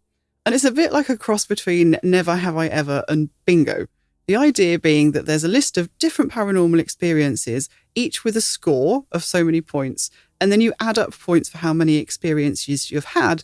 And the list includes things like, have you ever heard ghostly footsteps, or felt a ghost touch you, or experienced a strange mist? You get the idea, that kind of thing. It was a really fun post, and loads of you commented with your scores. And crikey blimey, judging by your scores, you lot have had a lot of experiences. And I was just eagerly reading everybody's posts and looking at your scores. But every time I was thinking, I want to hear so much more about this. Like, what did you experience? Where did you see the strange mist? Tell me about the time you saw a door shut on its own. I love it so much, and I want to hear much, much more about it. And that got me to thinking, because after 8 years of seeking out spooky experiences and having lived in a fair few places that were also haunted, I guess we scored almost a full house. I think we did score a full house. There's a couple, definitely between us. Yeah, definitely between us. I think there's a couple we're not quite sure how to answer, but definitely a pretty high score. And I thought, well, maybe, I was so interested to hear what your scores were and how they happened and what your experiences were and the stories behind them. Maybe you guys would like to hear the stories behind our paranormal bingo scorecard. So some of them you may well have heard before, but there's definitely a few that we haven't mentioned yet. Some you definitely won't have heard. One of them I don't think even Fitz has heard. I jotted down some notes for this episode and I just put one word under this category, and Fitz was like, what? Yes, I saw that and I turned to Lil and I was like, what does this mean? Yeah, so some of them definitely haven't been in any of the main episodes, and some of them I think probably going to be brand new to you. So hopefully you'll find this interesting and have fun just hanging out with us as we swap some spooky stories and inevitably forget the score halfway through, because we always do. So, let's start with number 1, and that is, have you ever seen a ghost? And how many points is this worth? This is for 10 points. I think this deserves more points. When you look at the scores for some of the others, this one I think really ought to be a lot higher than 10 points. Yeah, but it's quite low, isn't it? Yeah, but, as the sort of opener, that's a fairly simple one for both of us. I think, yes, we both have seen a ghost. Many ghosts, many times. Yeah, so we've picked some of our favourites, basically, or some of the ones that you probably haven't heard about as much.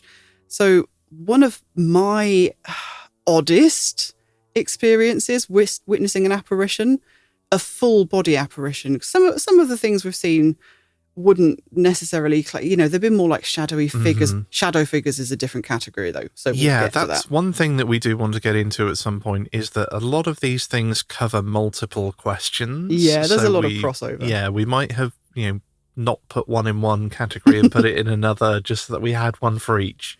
But we have seen some very vivid full-bodied apparitions. And one of the clearest that I genuinely thought was an intruder was right here in this house, which is just funny because as I was writing these notes, I realised that so many of the really insane experiences we've had have actually been at home or various houses, not just this place.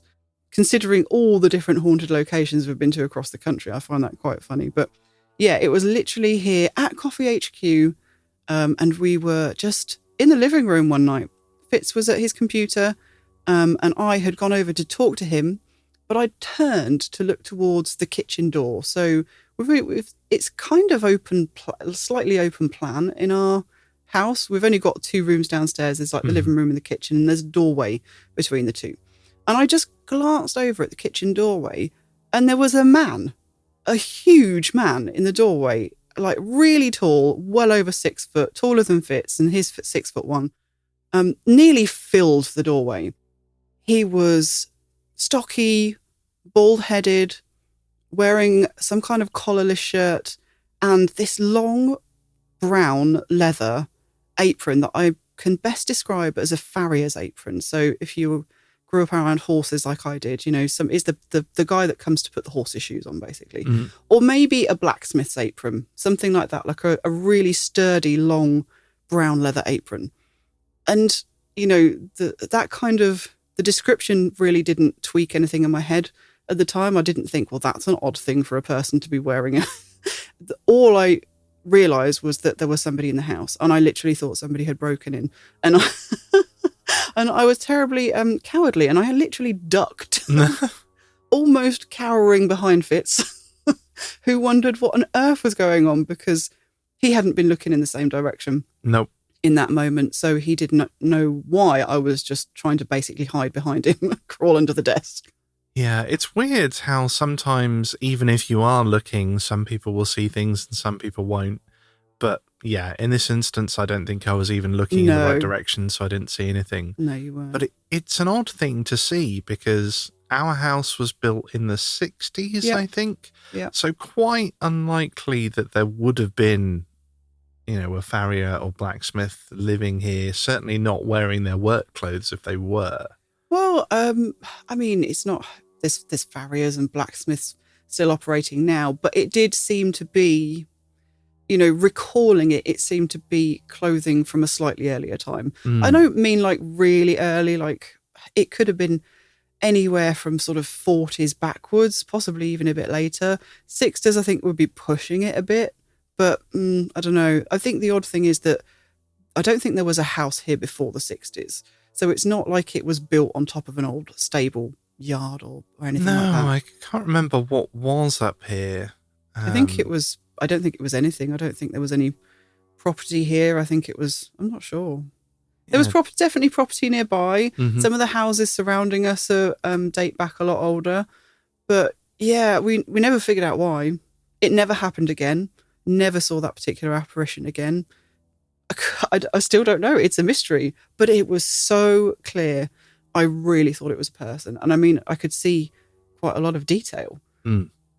And I had a similar experience somewhere else. Sorry, I'm jumping in and stealing the limelight with my story. It's good. I'm done. But that, when I saw the question, have you ever seen a ghost? That's kind of one I took for this. Something that looked like real. That you thought was a person. Yeah, that I thought was a person. And in this case, the most clear thing I've ever seen was when we went to visit RAF Twinwoods, which is an old Second World War airfield and currently museum. It was a night fighter training station, and claim to fame, it's the airfield from which famous US musician Glenn Miller set off from on his final flight in December 1944, before his plane disappeared over the English Channel, never to be seen again. And the museum there has lots of Glenn Miller memorabilia, and as well as that, the rest of the buildings, not that there's a huge amount of them left, but the rest of them are set up as a museum with vehicles, clothes, like there's a sort of hospital recreation. There's loads there. It's quite an extensive site. It's not like there's a massive building with a huge museum. It's kind of, there's lots of different things dotted around the site. So there's several like hangars with vehicles in. There's a street scene. Yeah, there's a street scene. There's some rooms done up as they would have looked in the 1940s. I think there's a room that's like a kitchen. They've got an air raid siren there, haven't they? They've got an air raid simulation as well, which was quite fun, where they sort of play a radio reporter who was present during a bombing raid. So you can hear the sort of planes and the explosions and things on the recording. There's flickering lights. It's all dark. It was really quite cool. Like, they obviously haven't got a massive Disney budget, but it was quite a fun little experience. I think it's all run by volunteers, and they do such an incredible job. There's even a NAFI, which is it's like a canteen, isn't it? Like a World War II military canteen. But it's running, so people staff it, and you can go there and get your lunch and a cup of tea, which is really cool. It was. It's a fantastic place to visit. We're going to have to go back. But I digress, because the ghost that I saw there was in one of the vehicle museum sections. It was like an old it was kind of like a hangar. Yeah, it's a very small hangar. You're not fitting a B-17 in there. It was but big more enough to have some Jeeps and stuff like that. Yeah, it was kind of like a vehicle shed or something like that. So not huge, but big enough to have a big truck in there, a few other vehicles. And I think right down the bottom end, there was a few exhibits, because these exhibits and like glass display cases are dotted around. So basically at the front of the building, the shed or whatever you want to call it, there was a few vehicles. And then you walked past those down towards the end. And at the end, there was like a little exhibition. Yeah, so I'd been around this building once already, looked at all the things that were inside, and I'd walked back to the entrance. And looking back inside, I saw a woman in like a 1940s dress with her hair done in that sort of 1940s style. Like a victory roll? Yeah, I I didn't know the words, but having described it to Lil, she explained what that was. And it was that, when you think of that sort of 1940s curl hairstyle, that's what it was. And so I just assumed there were reenactors there. Like, obviously, dressing in 1940s clothes isn't terribly difficult to find. There's lots of people that do it here for, air shows and things like that. So I just presumed that's what it was. And I went back inside to go and speak to Lil and perhaps point this lady out. Followed her in, and she walked around the truck that was in the building, and she was a few paces in front of me, and there was nowhere else for her to go. But by the time I got round the corner of the truck, she'd gone. Meanwhile, I was down the bottom end of the building, Yes. looking at the display cabinets and waiting for Fitz to catch up with me. So to get out, I'm pretty sure you just, there wasn't another way out, was there? You just had to go round and back there out was the a entrance. fire escape, but it was next to you. And it was very narrow at that point. She would, if it was a real person and she went out the fire escape, she would have had to have gone, excuse me, can you move so I can get past you? Yeah, so I know for a fact nobody else except you came down while I was looking at those display cabinets, because I'd gone, I think, like you say, you'd gone round once and I was on my first go round, probably spending ages because I was taking a million photos. So nobody else came down. Nobody went past me. The next person that came down was Fit, and it was a really quiet day as well. Oh yeah, I think we were the only people there apart from the staff. I think there was another couple that turned up later when we were kind of halfway around our visit, but they were in modern clothes. Yeah. So the only other people there were the volunteers in the NAFI. It wasn't one of those because there were older people, and it was a young lady you saw, wasn't it? Yeah, 30s maybe. Yeah, but the volunteers in the NAFI were. Oh yeah, they were older sort than of that. 50s, Retired 60s, people, yeah. maybe older. But yeah, she just walked round the edge of the van. I walked round, and she was gone. And I could see clearly to the exit, and outside was just open. Yeah. So, and it was gravel, so you'd have heard her run across gravel. Yeah, that's a good point. The floor in the museum room was like concrete, so you'd have heard, if she'd have run, you'd have heard the clap, clap, clap, clap, clap. Well, I'd have seen her. Yeah. So, yeah, she'd literally just disappeared, and you didn't see a thing. Nope, not a thing. Nope, didn't see anything.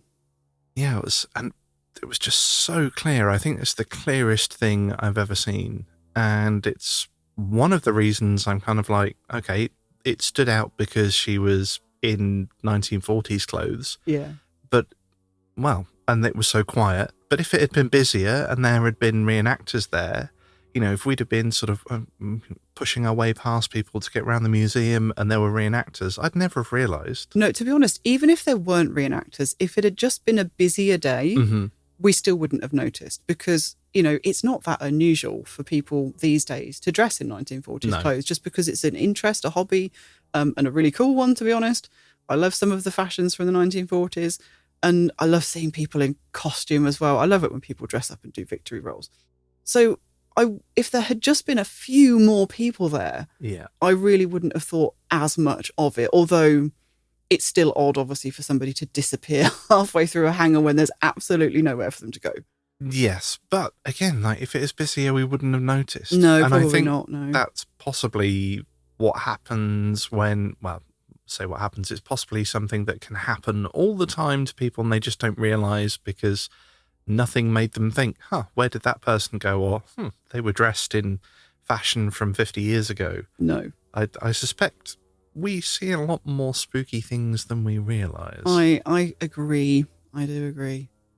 I wanted to share this other favourite of mine that wasn't one of these really clear, vivid, full-bodied apparitions, because some of the ones that aren't and are a bit more mysterious, I think are just as interesting. And this was when we were investigating the Cromwell house, which, as you might expect from the name, was where Oliver Cromwell lived after inheriting the property lease from his uncle in 1636.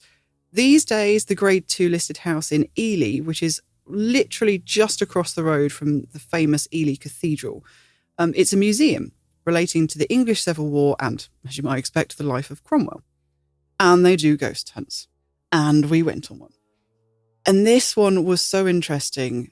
because it was a really fun ghost hunt, but it wasn't a private one. It was one anybody could buy tickets for. Yeah. So there were activities, and I'm not dissing these activities at all. I think they're fun. I think you can have some really interesting experiences. And obviously, if you're running a public event, you can't just dump people in a house and tell them to, go on and get on with investigating. You do have to organise some activities for them to do. Yeah, it's a discussion that we want to have with you. Possibly not now, but it's something we want to talk about in the future. Because we will be doing an episode on it in the not too distant future, in fact, because of a investigation we attempted to go that went a bit wrong. But at this particular investigation, the activity that was happening was, I think it was what's it called? When it's not a Ouija board, but you've got the glass spirit board. So when there's an upturned glass on the table, people are asking questions, they've got their fingers on it, and the glass was evidently responding to these questions. We didn't join in with that because we're kind of antisocial lurky lurkers.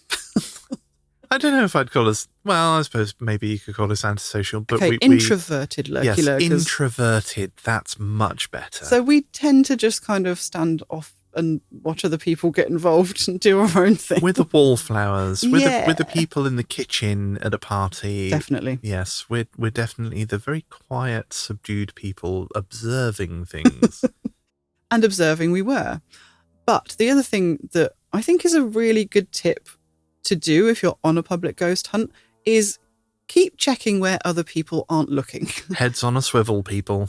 Because that's when you get some of the most interesting experiences, and that really paid off for us on this investigation, because that's exactly what happened. The energy in the room was really high, which is cool because sometimes, that atmosphere can really, I think, evoke things to happen. I think it can possibly help things happen. But everybody was really, really focused on this table, obviously, and what the glass was doing, and it was whizzing around. But we kept making sure we checked around what was going on around the room, because I think there was a doorway both sides of the room. Yeah, there was one each end. And they were open, so you could see through into the room beyond, even though it was quite dark. And we both kept checking over our shoulder at the doorway behind us. And we didn't realise, I don't think at first, we were both seeing the same thing, but we were both seeing these little figures peeking behind the door. Yeah, we were I think it started off because I saw it and I'd looked to Lil, and we didn't want to interrupt because all of the focus was on this spirit board in the middle of the room, and everybody was getting all excited and shouting, and we were obviously not paying as much attention to that. But I saw something and I looked, and obviously I didn't want to interrupt everyone else, but I looked at Lil and I looked to the door and I looked back to Lil again, and then Lil did the same to me, and we were like, pointing at each other, go, do you see pointing that? At each other, and then pointing at the door, and pointing at each other, and pointing at the door, and it was so funny. But what we saw were like little white figures. I want to say almost misty, but not mist, if that makes sense. Yeah, I'm trying to think of a good way of explaining it. It's almost, and they didn't look cartoonish. No. But you know that in a cartoon when something gets knocked out of its body and it becomes a sort of translucent white thing. Yes, exactly that. Yeah, that's a really like good that. description. And it was just really, really strange. But it was like a pair of children, but they seemed, I don't know if they really looked like children. They just looked really small. Yeah, I think I didn't necessarily get the impression of children, but they were definitely, that was the height. Or maybe even smaller. Yeah, they seemed a bit too small. Yeah, or too small for, we're talking like maybe toddler kind of height. Between toddler and I think one was a little bit taller than the other. But and there wasn't much detail. It was very vague. They were kind of translucent, but not that there wasn't any real. I couldn't sort of see details of a face or anything. No, I didn't see any details. It was just outline. like a blurry white. Yeah, like a figure, but with no features or anything like that. But yeah, they kept peeking around the door and looking into the room, and it was so funny because they really gave the impression, the stance and the movement indicated that they were peeking at what everybody else was doing. Yeah. You know, and they were doing what we were ones doing. Yeah, they were the ones observing us. They were standing outside going, what are they doing? Like, yeah, what's going on in over there? Oh, like this is that looks exciting. interesting. And I can't remember if they really noticed us or not. I don't think so. I think I felt that they were focused on what was going on in the middle of the room. It was definitely all the attention was focused on the spirit board and what people were doing in the middle of the room. But yeah, it was just the two of them. They kept sort of like, there was just these, peeking around the door frame. You know when your cat sees a bird outside the window and it sort of moves its head up around and it's sort of trying to focus in on it. That's exactly right. It was that sort of wiggly, like, oh, I need to try and look this way to try and see if I can see what's going on over there. That's exactly it. And it was just... almost like little meerkat movements. You know, when meerkats pop their head up and look around like, oh, is there any danger? Yeah, it was just so strange. So strange. But it always stuck with me as just being really comical because everybody was there to see a ghost and everybody was looking the wrong way. Yeah, it was. And the ghosts were looking at us. Yeah, it was just, I wonder if they were like, do they think that's us? Yeah. Do they think we're doing that? But maybe they were. Maybe it was something else. Maybe they were peeking around the door to see, how well they were doing at moving the. I don't know. I just find it really, really fascinating. Yeah, it was definitely an interesting one. And a bit of amusing extra to this one, not ghost related, but we talked earlier about how we did the Christmas tree illuminations in the KOFYmobile. Yeah. That was on that night. We did the Christmas visit to Ely. Same place. I don't think it was the same night we did the investigation. No, it wasn't the same night of the investigation, but the same place. But amusingly, when we went past the Cromwell house on that visit, it was decorated in Christmas lights. Mm-hmm. And Cromwell is obviously famous for banning Christmas. So he must have been turning in his grave. Yeah, if Cromwell haunts that house, he's not going to be happy around this. Not have been happy. Festivities. Well, I think we better move on to number 2 because we've already talked for about a million years about just one, the first on the list. And the second, I've actually mushed 2 points on the list together because one of them is heard a ghost talk, which is worth 5 points. And also another one on the list that was further down is have you heard your name called? Presumably by a ghost. But they're very similar and we only really have one each of... Oh no, you have an experience for both, don't you? But I couldn't think of any experiences where I just heard a ghost talk that were really memorable. It has happened. We've heard it in the house. We've heard it in investigations, but it's always been that kind of background mumble that you can't really place. And it was, there's not much of a story to it. So I've mushed these two together and I'm going to ask Fitz to go first because again, this is kind of an amusing experience. Well, it wasn't amusing at the time, but it is later. Yes, and for those keeping score, the having your name called was 10 points. Oh, sorry, if you're scoring along. I'm not entirely sure who came up with these points because I definitely don't agree with these. But yeah, this was a really difficult one because, like Lil said, there's been plenty of times we've heard sort of mumbling or something that was too far away to really get any detail from. And obviously it's very difficult to make sure that that's not sort of outside interference or something that you're just mistaking.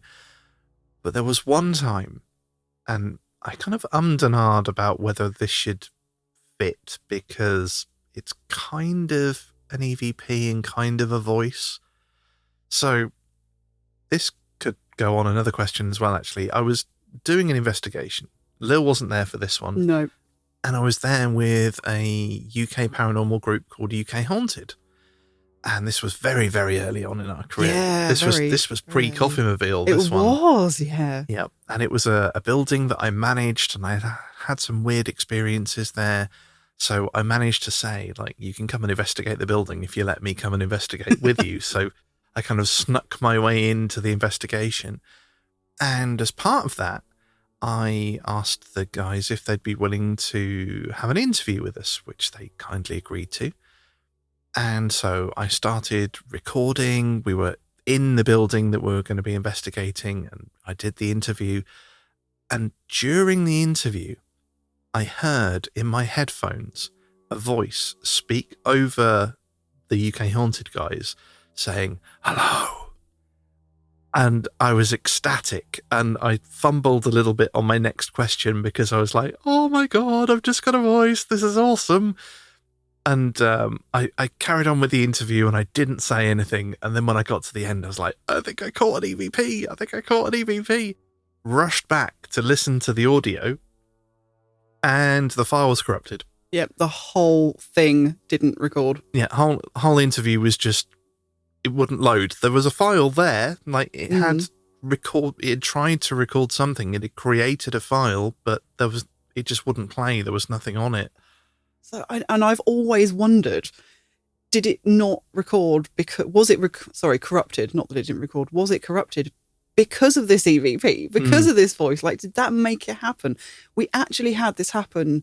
Well, we didn't hear a voice, but we had another incident where we were on an investigation and tried to do an interview. This was with Haunted Antiques, Paranormal Research Centre. And again, we recorded half an interview and realised that it had all gone, like there'd been a technical error and it had all gone wrong. And I do wonder about that one as well, because there are so many things. We're going to talk about the Haunted Antiques Paranormal Research Centre in a later question, but there is so much activity in that building. I've always wondered whether that was another one where possibly some paranormal interference kind of trashed our interview. Yeah, I think that might have been what happened there, just because it was so clear. It was just, I heard it like clear as day, but it was obvious that they didn't. No, because you heard it in your headphones. I heard it in my headphones. Now, obviously, I was listening to everything through my headphones, but I'm sure if they'd have heard that, then they would have been like, "Did you hear that?" So it must have come through the microphone then. Yeah, it came through the microphone, which was just in the middle between us. And I could see, we were in the big open room. It's not like, well, there was nobody else in there other than UK Haunted and one other person. I could see them all where they were. There was plenty of room around. The door was locked. Nobody was there other than us. Nobody could have snuck up on the microphone without me seeing it. It was just, I'm gutted, because that would have been such a good bit of evidence. I know, it would have been amazing. So moving on to Heard Your Name Called, because as I say, I don't have anything as spectacular a story to tell about hearing voices, but I definitely have heard my name called, and it was very freaky.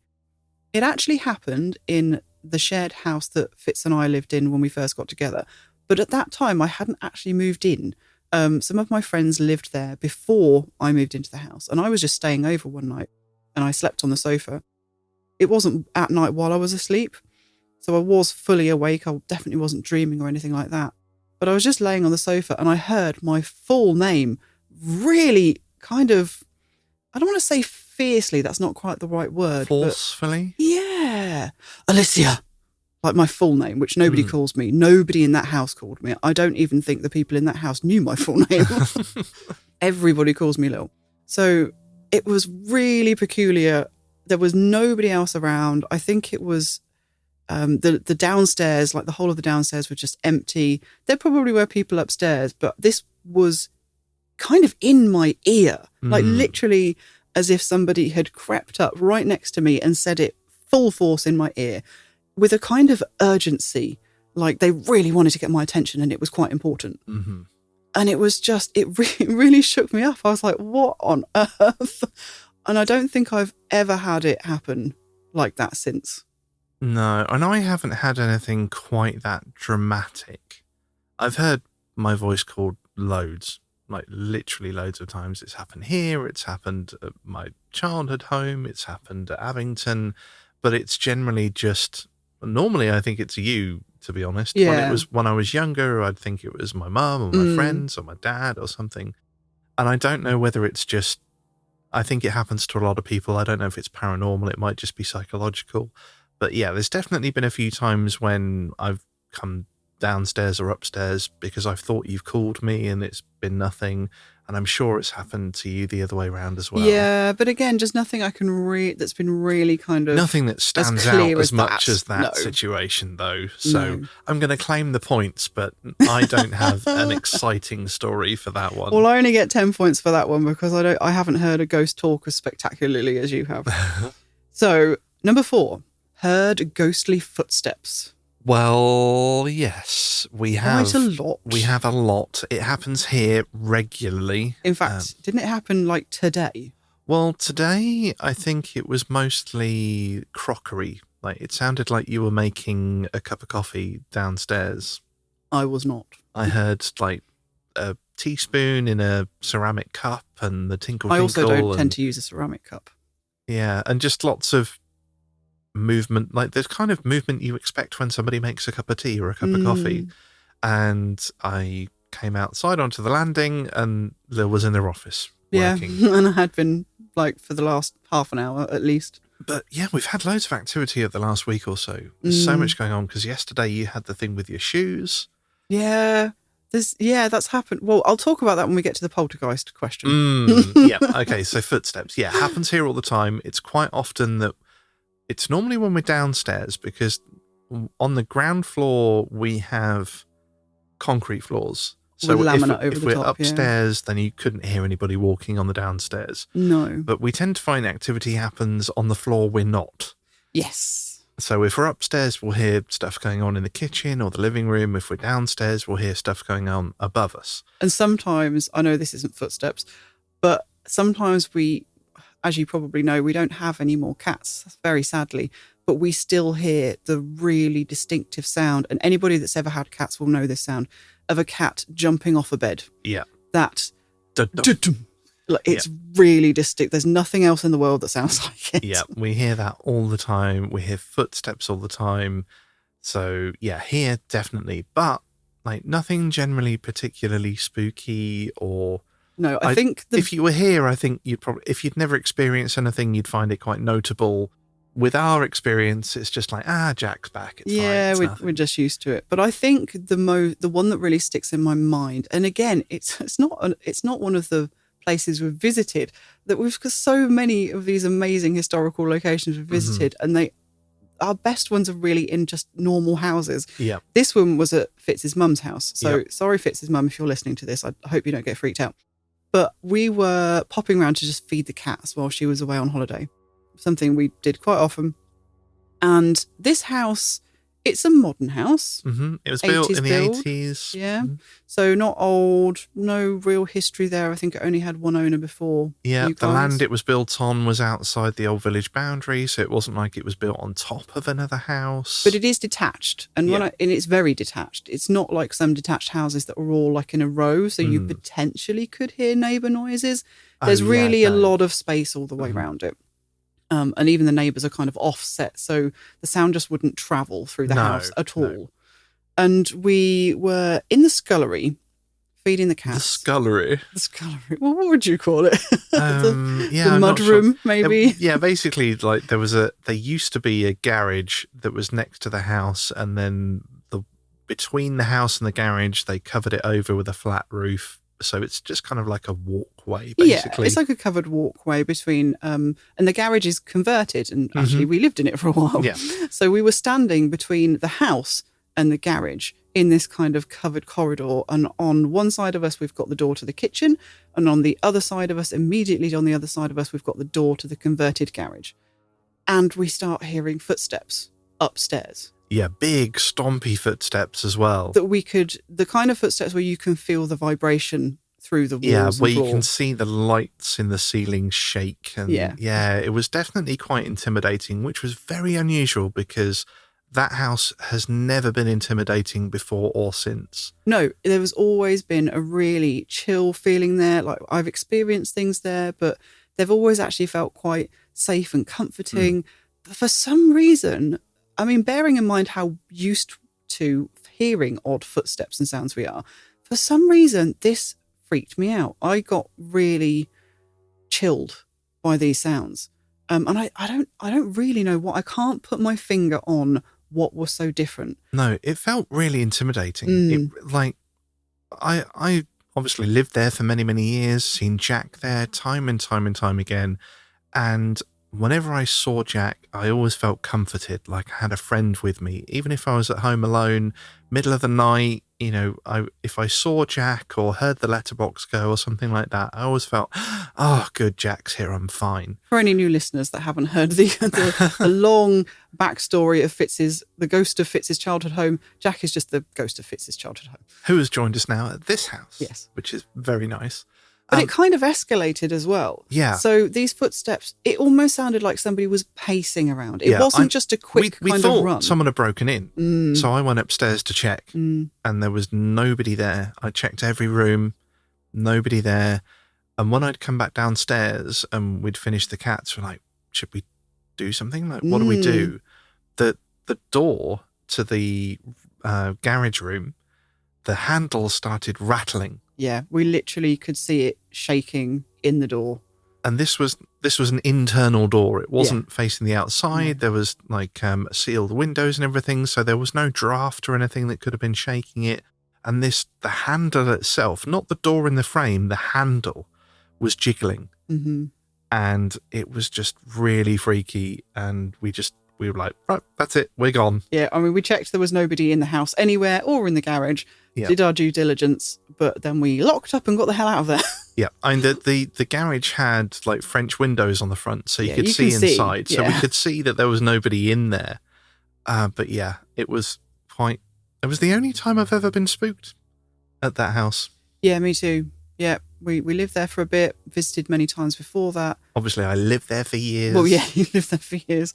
And I've never, ever been scared in that house apart from that one experience. And I can't explain it because it's never happened since. No.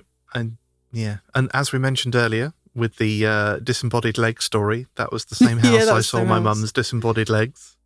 So the only other notable footstep story I think I have is, I don't know whether it counts or not because I didn't hear them, but that's kind of why it was interesting. So this happened when we were investigating a building quite local to us. We call it County Hall, but basically it's a cluster of buildings that have stood for many hundreds of years and they all kind of had different purposes. But I was investigating at this time what used to be an old prison block. So it's standing alone from the rest of the buildings and I was doing a lone vigil. So I was literally taken upstairs and everybody left. The doors were locked. I was completely alone in the whole building. Yeah, everyone else was in another building and I was with them. So. Yeah, and that building was kind of across the courtyard, wasn't it? And yeah, I was locked in, which was fine. And I didn't really think anything too much happened while I was in there. It's really funny listening to the recordings because I'm quite obviously freaked out and trying not to be scared and talking myself around the building while I try not to think too much about the fact that I've been locked in this old prison alone. But when we listened back to those recordings, there were captured on an EVP recorder some footsteps. It's only a little short burst and they're quite low, but once the sound is boosted, they're very obviously footsteps. Now, I didn't hear these at all at the time, so I don't know whether it counts for this question, but it kind of makes it more freaky because I had no idea that something, someone, some ghost potentially was walking around in that building with me that I thought I was very, very alone in. Pitter-pattering along behind you. Yes, which is kind of freaky. Just a little bit. And if you're keeping score at home, I can't remember if we mentioned that the ghostly footsteps is worth 10 points if you've ever experienced ghostly footsteps. We're bumping up the point score now when we reach the Felt a Ghost Touch You, which is worth a whole 30 points. 30? Indeed. Well, for this one, I've got to go back to the Cromwell house again. This was quite a notable experience. There was so much that happened to that place. This was in one of the bigger rooms. It was the downstairs room, one of the first rooms that you go into. And it was at the very beginning of the investigation. We really hadn't even got started yet. And I felt somebody behind me just tug on my coat. Really just like anybody would, like they were trying to get my attention. And I thought it was somebody trying to get my attention. And I looked behind, absolutely nobody behind me. Fitz next to me, it wasn't him. Checked it wasn't him. Nobody else behind me. Yep. So it's an old one. But yeah, I remember being there. and I remember you asking, but there was nobody else near enough that could have done it. Mm-mm. So yeah, definitely an interesting one. But that seems to be quite a common thing as well. Getting coats tugged and things like that. I think there's so many different ways that this can manifest, though. Like, another interesting one that you had was when we visited Greenough.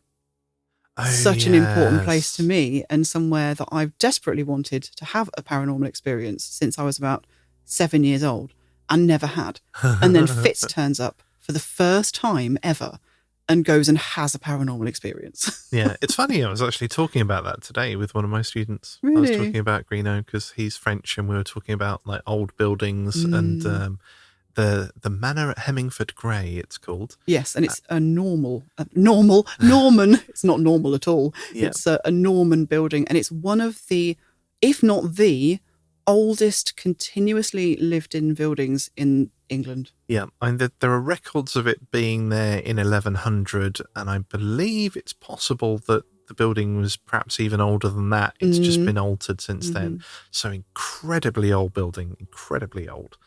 And yeah, those of you that have read Greenough will know about some of the spooky stories that are involved with the building. Yeah, so Greenough is a series of books by an author called Lucy M. Boston, and it's a series of children's books that were also televised into a BBC series. So if it's ringing a bell and you haven't read the books and you can't place why, it might be because you saw a BBC adaptation of that series of books. Very good. But we went to this place and we were having a tour, and the daughter or daughter-in-law of the author, yeah, still owns the house, so it's still in the family, and she was sharing the stories and things like this. And there was one room which was on the first floor, and it's kind of like half living room, half castle. Like there's sort of 3 foot thick walls with not quite sort of. They're kind of like the arch windows like you see in castles, yeah. But also like a sofa and a fireplace, and there was a huge gramophone. Yeah, it's a really interesting. I think it's made the horn is actually made of something of paper mache. Papier mache, yeah. Yeah, and Lucy Boston, the author, held musical evenings there in the during the Second World War. She held these music recitals for soldiers to basically. Soldiers and pilots. Yeah. And they would come and sit and listen to the gramophone and get away from the stresses of the war for a little bit. Yeah. And as she was telling us this, as we were sat on the sofa, she was telling us about how these soldiers and airmen from the Second World War would come and listen to the gramophone. I felt something on my arm. It was like the gentlest touch, and the hair on just that arm stood up. Bold straight. But the thing is, I watched it happen, as that was the really interesting thing to me. I know we often talk in the paranormal world about, and the hair stood up, but it wasn't like goosebumps. It wasn't like Fitz was surprised and all his hair stood up. It was like a tiny patch. It was like a tiny patch, just as if somebody had rubbed a balloon to create static and just held it over a little part of his arm. And I literally watched it happen, and I watched Fitz look confused and look down at his arm and see it happen as well. And then we just kind of caught each other's eye and went, what? Yeah, it was just the gentlest of touches, but it was just such a strange feeling, almost like a kind of tingly, I don't know how to describe it. It's such an unusual feeling. But yeah, literally just a tiny patch of my hair stood up on end. And I just, again, like so many of these things, they happen when something else is going on. I didn't want to interrupt the story to go, I think a ghost is touching my arm. But that was definitely an interesting one. And another interesting one that happened to you was when we were actually doing a kind of an investigation / experiment at home. Yes. So I'll need to give you a little bit of backstory, because probably not all of you have heard anything about these investigations. Some of them we share on Patreon, some of them we share on social media, but I don't think we've really talked much about this one. No, a lot of these are part of something else that either we've been working on and it didn't quite make it into an episode, or that are part of something that will become an episode, but Yeah. it's happening over a period of time. It's kind of a bit what we were talking about earlier. We come up with these ideas and we start digging into something, and sometimes that never turns into anything, so we don't share it. Sometimes we're just working on it continuously for kind of years sometimes. Yeah. This happened when my mum accidentally bought a haunted coat. It was kind of a funny story. We went a few years back to actually another World War II reenactment kind of thing. There's a really cool event that I don't know whether it still happens, but it happened locally for quite a few years. We've got an old heritage railway near us. So it's just a short stretch of railway that's been kind of preserved. They've still got steam trains there and things like that. And every year in the autumn, they had like a World War II vintage fair / reenactment. You know, they'd have like singers and people in costume and lots of stalls with antiques and vintage memorabilia, and you know, it's just a cool kind of festival atmosphere. It's a lot of fun. And my mum loves vintage stuff, so we always go around the stalls and find things to buy and, you know, get each other Christmas presents and stuff. And one year she found this gorgeous green woolen coat with a fur trim. And I, being me, was just, you know, encouraging her to get something fun, you know, it was lovely. Neither of us got any weird vibe off it. Neither of us ever kind of considered that it might be, I might have something attached to it. But that night, when she got the coat home, she had these weird dreams about a brooch that was pinned on this coat and the person that wore the coat. And I can't remember all the details. I know we've talked about this more extensively somewhere. So if anybody's interested, I can go back to my notes and tell the full story properly, but that would take a long time. Anyway, got very freaked out and basically rang me up the next morning and went, "The coat's haunted. Please, can you come and get it? Please, can you take it away or clear it or do something? I don't know what to do, but I've basically bundled it in a bag and thrown it and put it outside the house because I'm not having it in here anymore." And I was like, right, okay, that's okay. I'll come and get it. That's fine. We'll bring the haunted coat here, because I was feeling awful at that point, thinking this poor ghost thought they'd found we've gone home with my mum, thought they found a new home, and she's put it outside the back door. How terrible. So I went and rescued the coat, and we brought it back here, and we introduced whichever spirit might be attached to the coat to KOFY HQ. We laid some ground rules. We introduced, you know, our resident ghosts to potentially another housemate. Yep, it's lived in the KOFY studio ever since. Yep, and we call her Dottie. We do. I can't remember where we came up with the name from. It just popped into your head. Yeah, so yeah, I just called her Dottie. But she's literally about 1.5 feet behind me as we speak. Yep, she lives in the studio. The coat is hanging on one of the doors in the studio. Yes, and it just so happened that in the early days of Dottie's residence here, we tried to sort of investigate a little bit and see if we could find out something about her. Yeah. So we did what we call the radio experiment. Or poor man's Estes method. Yes, poor man's Estes method. Basically, it's the Estes method if you can't afford a spirit box. Indeed. So we were doing that, and as I was doing it, I began to feel like I was being touched. Yeah, so what we'd done was we'd kind of gone along with the theory of trigger objects. So we've done this quite often on other investigations in the past. We've taken objects that are related to a certain period of history into an investigation location, things like that, with the idea that having the objects there or touching the objects during the radio experiment will sort of make it easier to communicate.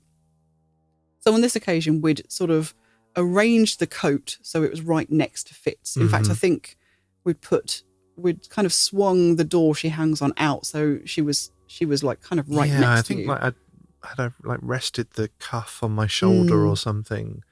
But yeah, I definitely began to feel something. But luckily, at that point, we were recording. Yes. So we can play that clip for you now. Yes, you can actually have a listen and hear my response in real time as I felt something from Dottie. I think Fitz is holding the antenna against you, Dottie, so that he can try and pick up the signal a bit better. I think he's hoping that it will help you be able to speak to us. So maybe give that a go. Maybe grab the antenna. It literally feels like someone's got resting their hand on my neck, and I can still hear the sort of buzzy talking. It's not clear enough to make out. You're doing really well, Dottie. Just keep at it.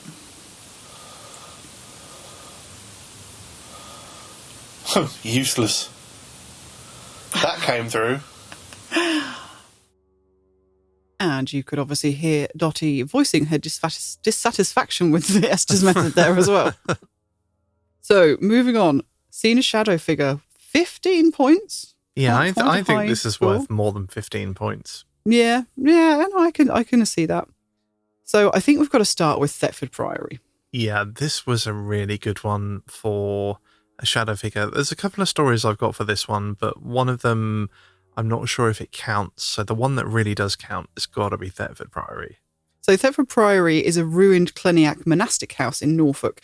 It was founded in 1103 by our old pal Roger Bigod, who pops up in so many of our episodes. It's a very, very atmospheric place. The grounds are quite expansive, but there's not really many buildings left on the site at this point. It's very ruinous. A lot of it is just foundations, kind of low sections of walls, except the prior's lodgings. It's kind of the only what you could call building left on site, and it has got sort of 2 floors. There's no ceilings or floors in the building, but you can see all the empty windows and doorways and things like that, and you can see that there is an upstairs, even though there's kind of the floors fallen through. And in one of these windows, Fitz saw a shadow figure. I did. It was weird. I'd been having a strange feeling at the site basically all day. It's a really interesting place. It's quite well hidden from the road. You can't really see anything until you get to the car park. We'd sort of pulled up, and then you see these quite tall bits of remaining monastery, but jagged. Jagged. It's definitely a ruin. Certainly you can just walk through most of it. Some of the walls are only 2 or 3 feet high. Some of them, you might have what are sort of corners of the building that are quite tall. But yeah, generally it's the footprint that you're seeing. But I kept feeling like the building as it was trying to sort of force itself onto my vision. If I'd looked in the right way or squinted enough, it would suddenly pop into reality. But I'd got to this building at the end, and I was just stood looking at it from, 20, 30 feet away, just looking at the building, and it just kind of captured my attention. And in one of the upstairs windows, I saw a shadow figure, a black figure. So what did it look like? A person to you? How would you describe it? Okay, so it's kind of difficult to explain. It was a cloaked figure, but imagine somebody on a dark night wearing a black cloak in shadow. That you could. They're tell, only a little bit blacker than the black around them. Yeah, you could. There was sort of slight graduations and differences in hue to differentiate, but it was that in the daytime. Yeah, the figure I saw, it was almost like it had been cut out of a night scene. I couldn't see any real features. Everything was shadowed or in darkness, but it was literally like a cloaked figure wearing a hood in the window. But all I could really get was an outline. There were no sort of facial features or anything like that. And I was like, oh, wow. I've seen something. My brain didn't really pick out enough detail. So I figured, okay, there's got to have been someone upstairs. Maybe it was someone wearing a black coat and they were just facing the other way. That's why I couldn't see any features. So I walked into the building and then found, like Lil said, there were no floors. No. There was no first floor. And the window that I had seen this figure at was, sort of 10, 15 feet above me. It was quite tall. And there was no floor. There was no way of getting to that point. There was no way he could have stood. And I was like, oh my God, I've just seen a shadow figure. Yeah. But it doesn't end there, because that's interesting enough on its own. Mm-hmm. But the really interesting thing about this particular shadow figure is we talked a little bit earlier in the show about how we often used to go to locations without doing any research first, which has its pros and cons. The cons are that we don't necessarily know what bits of the building to look at or film or where the ghost stories are. But the pro is that you don't know where the ghost stories are. Yes. And you don't have that bias. You're not expecting to see anything in particular. This location, I had done research, Fitz hadn't. So Fitz wasn't aware of any of the stories. He didn't know why it was haunted, what it was meant to be haunted by, nothing. We'd kind of gone a 50-50 on that one. Mm-hmm. So one of us knew where to look, one of us didn't have the bias. So when Fitz told me about what he'd just seen, I nearly fell over, because I knew that the ghost stories that this site was famous for was seeing a shadow figure on the upper story of that building. Yeah, and there was an interview with some witnesses of this. Yeah, it was a really interesting story. It's been written about, the people involved have been interviewed. They've written their own sort of testimonies about it, and it appeared on a TV program in the 90s. I think it was the Ghost Hunters, Ghost Hunters from the 2000s. Of the Ghost Club or the I think one of them went on to be, but they weren't at this time. The group involved were very young lads at the time. They were teenagers, and they were driving along on the way home from something, and they'd basically just stopped for a break. And they'd got out, they'd had a look around the Priory, and they were about to leave. And when, almost as Fitz describes it, the building just caught their attention. Mm-hmm. All three of them looked up, and they saw a dark figure in the upstairs window. And they thought that somebody was messing them, because as one of the witnesses described it, he said it looked like somebody had literally thrown a black sheet over their head and was pretending to be a ghost, like a comical Halloween, cheesy ghost. And they thought they were messing with them. So they went towards the building to go and see what this person was and why they were being pranked, essentially. At which point, all three lads saw this figure descending a staircase.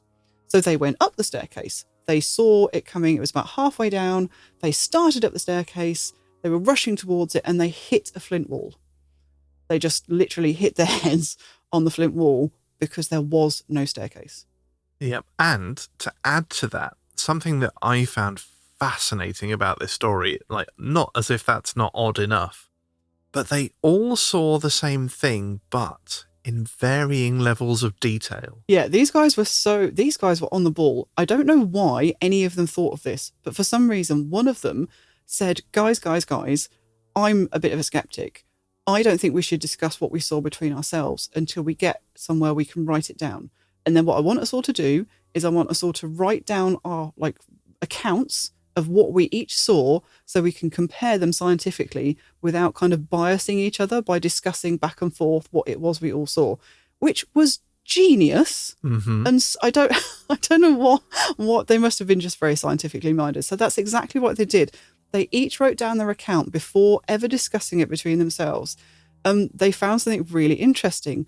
All the sequence of events happened exactly the same. They all saw this figure in the upstairs window. They all saw a very real staircase and a very real figure coming down this very real staircase that didn't exist. And that, they then rushed towards, tried to climb, and it vanished. They all then realised that they're, just like Fitz had done, there was no floors in the building. So there couldn't possibly have been a figure up there. But they all described the figure slightly differently. Well, it's not so much that it was slightly different, it was in more detail. One of them just saw a kind of outline of a figure. Another one saw more detail about the clothes, and another one saw more, that and more. And there was one of wet them spots. Yeah, one of them saw the black sheet, like somebody wearing a black sheet, and they saw dark spots around the stomach. And another one described it as a misty, smoky figure, a bit more vague, a bit more ethereal. And another one described it as a monk. They saw a monk in a cloak, which is kind of, I feel, probably a bit more like what you saw. Yeah. Well, mine was more towards the outline. Like, it was a cloaked figure, basically. There just wasn't really enough detail for me to really tell much. But I found the whole thing so fascinating. Mm. Just the fact that you had no idea that was what was seen there, and you saw exactly what the place is famous for. And it was the same window, because on the interview they pointed it out. They explained where they'd seen it. And I was like, that's exactly the window that I saw. Obviously, the first thing we did when I got home, I was like, Fitz, you have to watch this. You've got to watch this. I was gobsmacked when I watched it. I was like, that is exactly what happened to me. There was another really cool location we visited very early on in the show that is, again, famous for shadow figures, and we saw them on our visit, and that is Houghton House. Mm-hmm. I think it was only the second paranormal postcard we ever did. And again, one that was pre-KOFYmobile, actually. Yeah. The last one, I think, that was pre-KOFYmobile. Did we go, because we went back once, We've and I been think back we again. went back and that was in the KOFYmobile, but the first time was in the old Merc. Yeah, it was. And basically it's a shell of a 17th century mansion, and it stands high up on a hill in Bedfordshire. It's got these commanding views over the landscape all around. It must have been absolutely stunning in its time. More of it is still standing than a lot of the locations we go to. I would call it a ruin, but all the walls are kind of still there. Yeah, it's just not really got a roof. No roof, no floors. If you're not really paying much attention, it still just looks like a proper manor house. There's a tree-lined avenue all the way down to the front. It's incredible. Yeah, like Lil said, it's an amazing location, incredible views. There's enough of it left there that you really get a sense of that grandeur. Mm-hmm. But then there's and it's very well kept as well, because English Heritage keep it very neat and tidy. But then occasionally you'll just walk around a corner and there'll be kind of swaths of ivy growing through one of the empty windows, and it just you really get that kind of gothic haunted house kind of horror movie feel to it. And it's a bit of a maze because, like I said, a lot of the walls are still there, so you can wander in and out of all the rooms, but there's just no floor or ceiling, and you're surrounded by all these empty doorways and windows. Everywhere you go, it's like a maze of empty doorways and windows. And it's difficult to know where to look, because you always feel like something might be in the doorway behind you, or something might be in the window off to the left of you, because it's just kind of like a warren. And maybe it's unsurprising, but people see a lot of the time shadow figures flitting in and out of these doorways and peeking out behind windows. And that's exactly what we saw. Yeah. There was definitely a vibe in there. And at one point, I just wanted to go and sit outside for a minute. So I went and sat outside the building, and I was just looking at it, just not really paying a huge amount of attention, but just kind of taking in the building. And from one of the windows, I could see the shadow of somebody walk past. Now, we were the only two people in the building at this point. There was nobody anywhere. It's quite isolated, actually. Yeah, like there's a couple of 100 metres walk to get there from the nearest place to park. And the hill just drops off. Like, you can't get to it from any other way. So I would have seen anybody coming. But yeah, there was literally just a shadow that flitted past one of the windows, and I assumed it was Lil. And when we met up, and I said, I thought I'd seen something for a second, but I presume it was just you. I was nowhere near where he saw it. No. I was completely the other side of the building. Basement, I think. I was in the basement, yeah. So that was, I could potentially see if I'd just been over the other side of the building, maybe by some weird trick of the light, I possibly could have caused some movement. But no, I was actually on a different level, because you go down into the basement, don't you? So I couldn't, it couldn't have been me. But I actually saw a very similar thing, just fleetingly, but something, again, blocking the light out in one of the windows. I think that was while I was in the basement. And that happened on an upper story window where, again, there's no floor. So I know that I'm just looking at the timer on this episode, and I know we've been talking for a million years, but I have to talk about this one shadow figure experience, because you guys won't have heard about this yet. And it's a real weird one. We went on an investigation not too long ago with a paranormal detective who you'll remember from previous interviews. And he will be writing a book about this, I'm pretty sure, but hasn't been released yet. So we haven't really discussed what happened.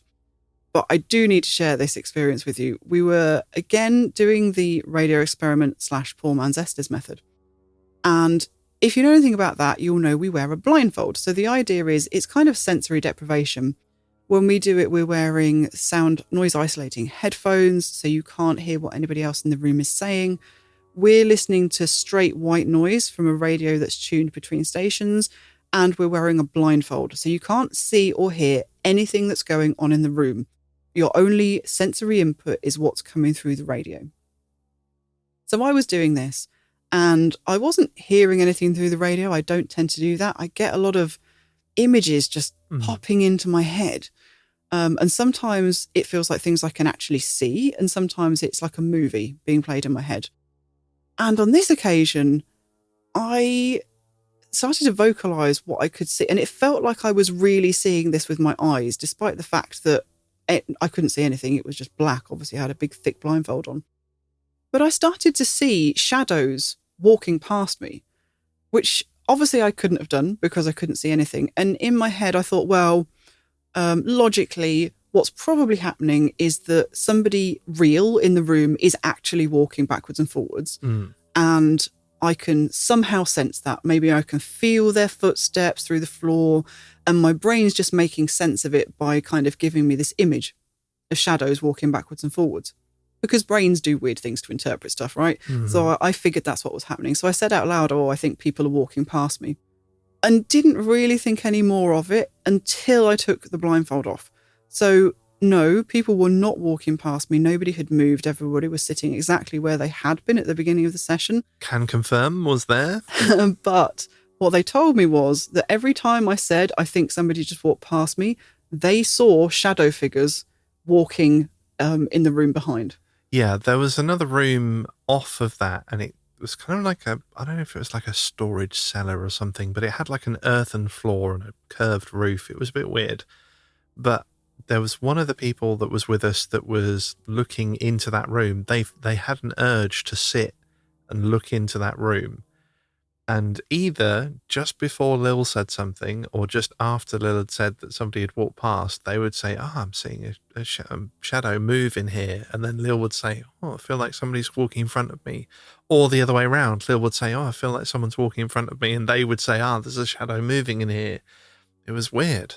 Yeah, so I really don't know what to make of that. But just the timing was uncanny.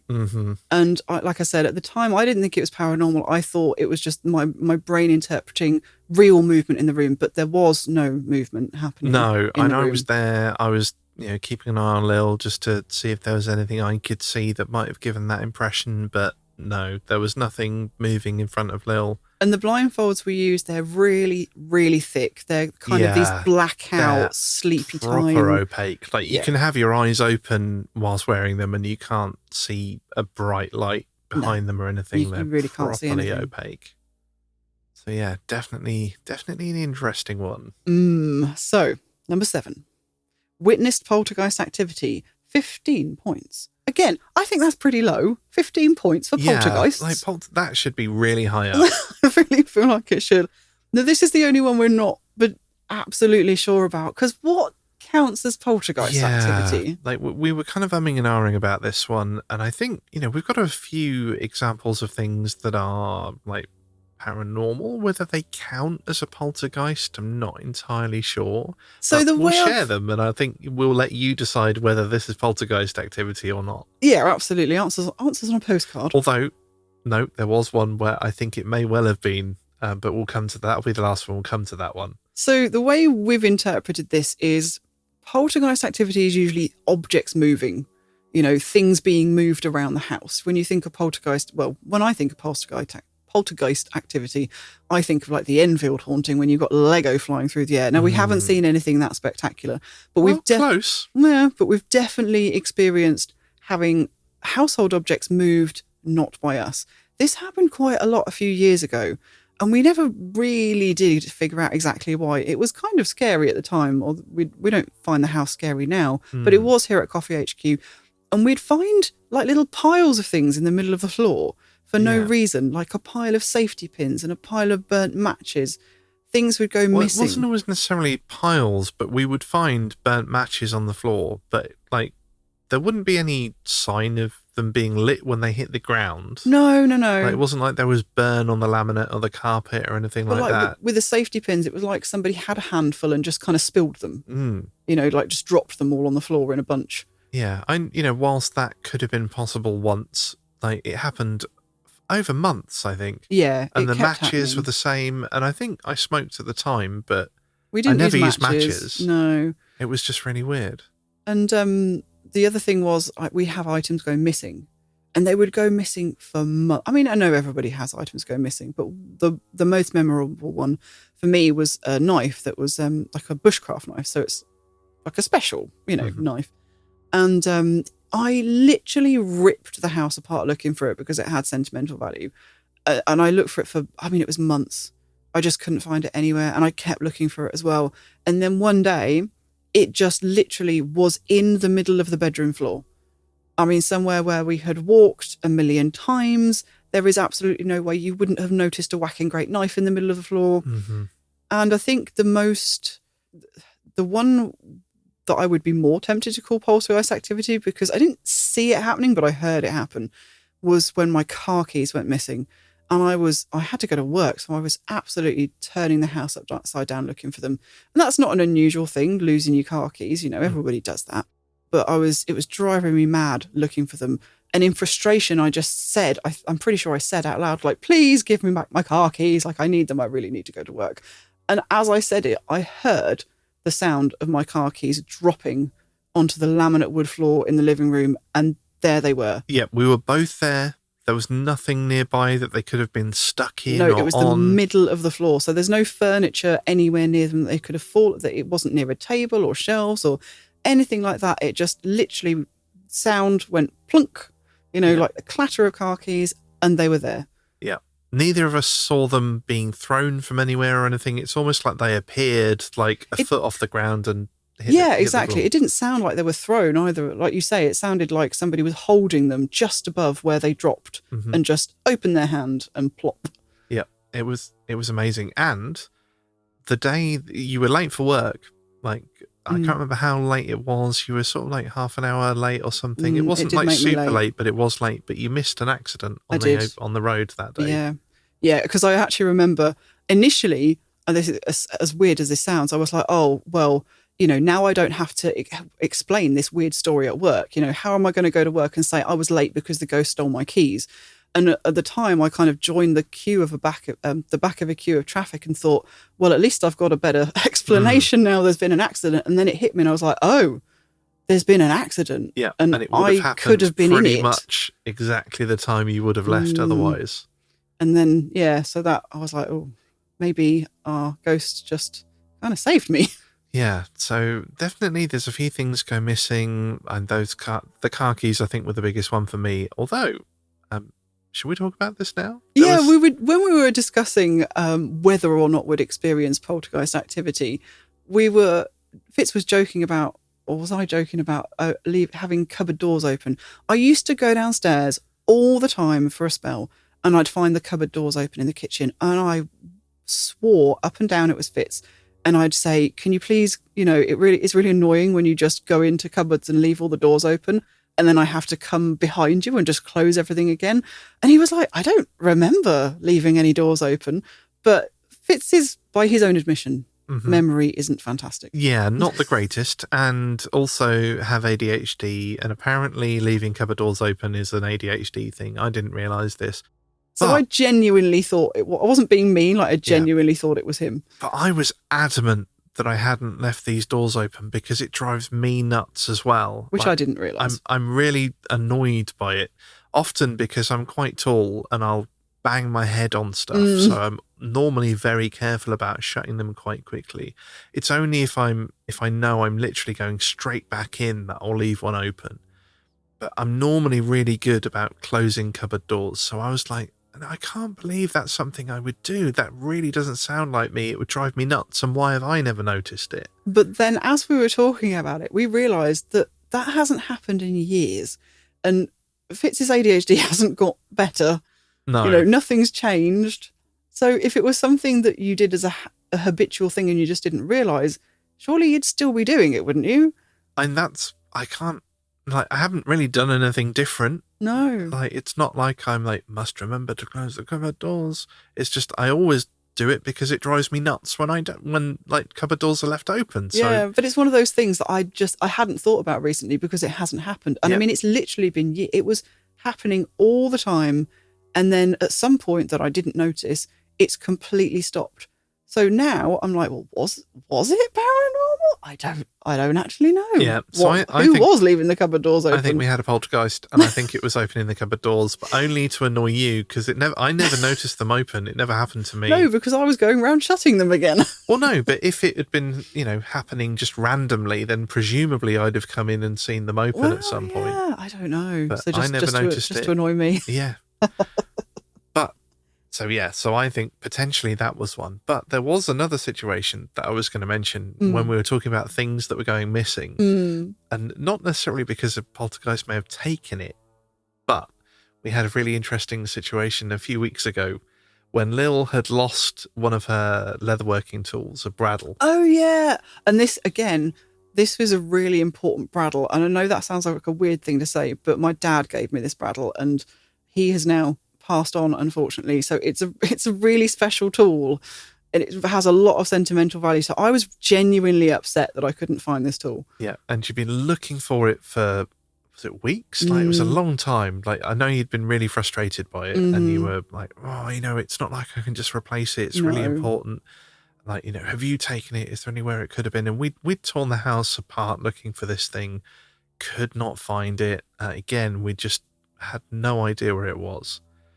And okay, this is going to sound. We're going to go a bit woo now. We're going to go a bit woo. This is going to sound really, really weird.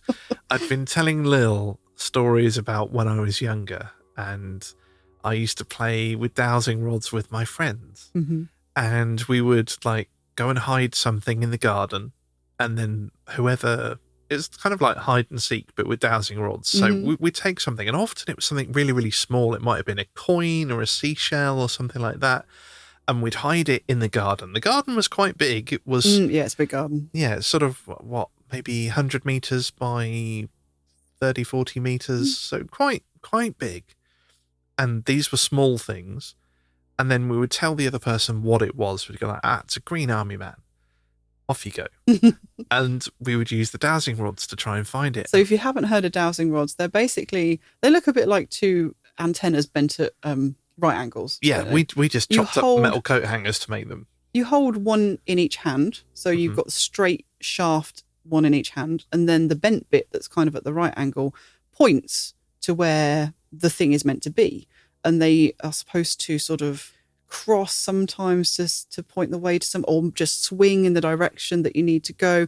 They have been famously used for years and years and years to find water, apparently even by like water companies. Yeah, I've heard, I don't know how true this is, but I've heard that water companies potentially still use them and that oil companies occasionally use dowsers to try and find oil. Again, I don't know how true it is, but I've seen accounts from people that work in these industries say, we still have the guys that come out and do it sometimes. Yeah, definitely. So, yeah, possibly. But, yeah, I always used to find the things. And looking back on it now, I think that's pretty hard to find like a green army man or something. In that massive garden. In that massive garden. And yet I would do it. So I was telling Lil about this and I was like, you've got some dowsing rods. Do you want me to give it a go? Like, we've tried everything else. We might as well have a go. So I pick up the dowsing rods, I have a quick whiz around the room, and there's a point where I feel like there's something there, and they cross. I'm like, it's here. I don't know where exactly, but it's here. And I sort of point at an area like a foot, just I wave my hand in front of myself. So it's quite a small area. And Lil, I think, was a bit despondent at this point. Like, I've looked there a million times, mate. It's not going to be there. She just kind of went, yeah, it's not there. I've looked. I was like, okay, that's what I'm getting. And I went back to the studio and carried on doing what I was doing. I was like, sorry, I tried. 5 minutes go past and she comes charging into the room. It was there. Of course I was going to look again. I mean, I had looked there a million times. I wasn't lying. I had tipped that box that it was in upside down. I'd emptied it all out. Couldn't find it. But, as soon as Fitz said it's in there, I was like, well, I'll give it another look. What, it can't hurt, can it? The thing was in there. It was in there. Plain as day. I don't know. I don't know what happened or how you did it. Yep. It was uncanny. I knew where, I got the feeling when I stood over it. I was like, yeah, it's here. It's right here. Yeah. So I think there's only one other thing that we were going to mention with poltergeist activity, and it was just a really funny one. It was when we still lived in the shared house, the really haunted one. And it was, everybody knew, everybody that lived there, everybody that had ever stayed there, everybody knew it was haunted because everybody had an experience. And at the time I got my younger brother round, he was visiting, and we were talking between ourselves about the paranormal activity. And he kind of brashly said, well, I've never had an experience. And literally at that point, we were standing in the doorway and everything on the shelf behind us just went crash. There was nobody near it. I don't know why it fell over.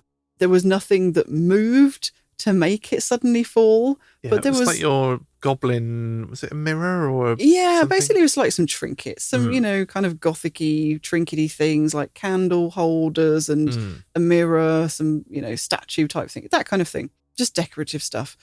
And it all just went yeah, literally the crashed. Second after he said it. It was so much like whatever ghost was there was saying, I'll show you. Yeah.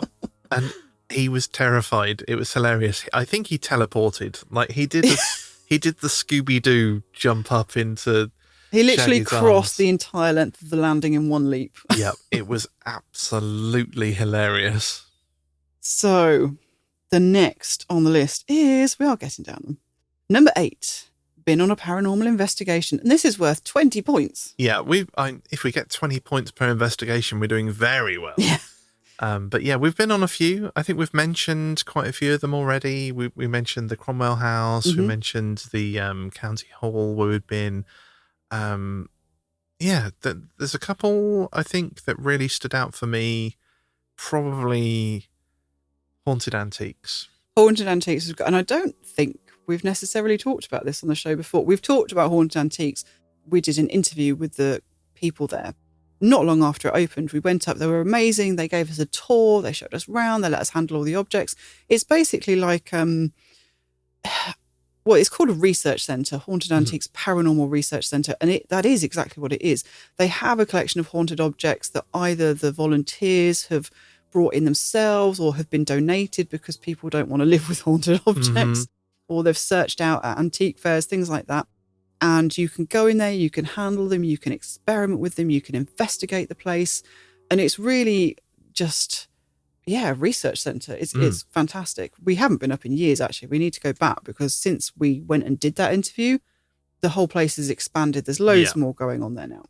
But in between those visits, so we went up, did an interview, did an episode about it. But after that, we were invited up by the owners to go and do an investigation with them.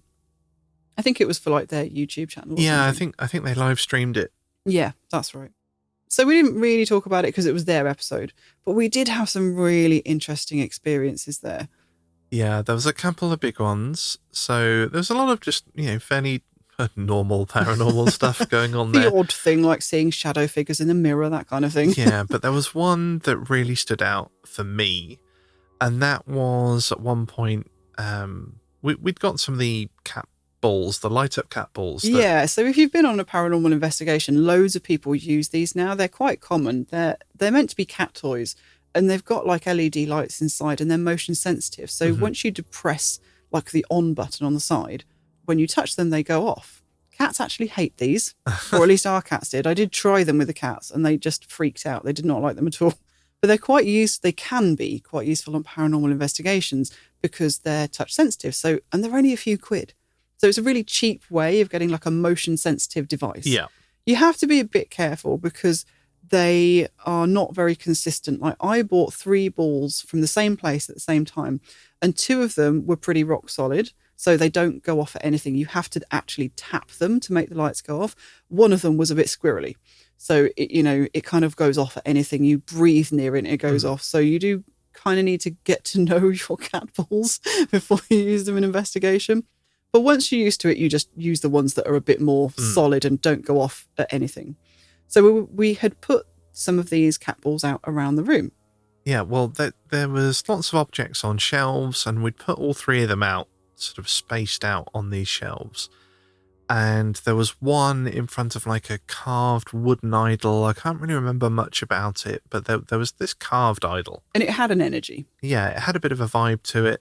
We were asking questions, and this cat ball seemed to be lighting up in response to our questions. Yeah. And it was just strange how much it very much seemed to respond to to the timing of our questions. But it could have just been a squonky cat ball.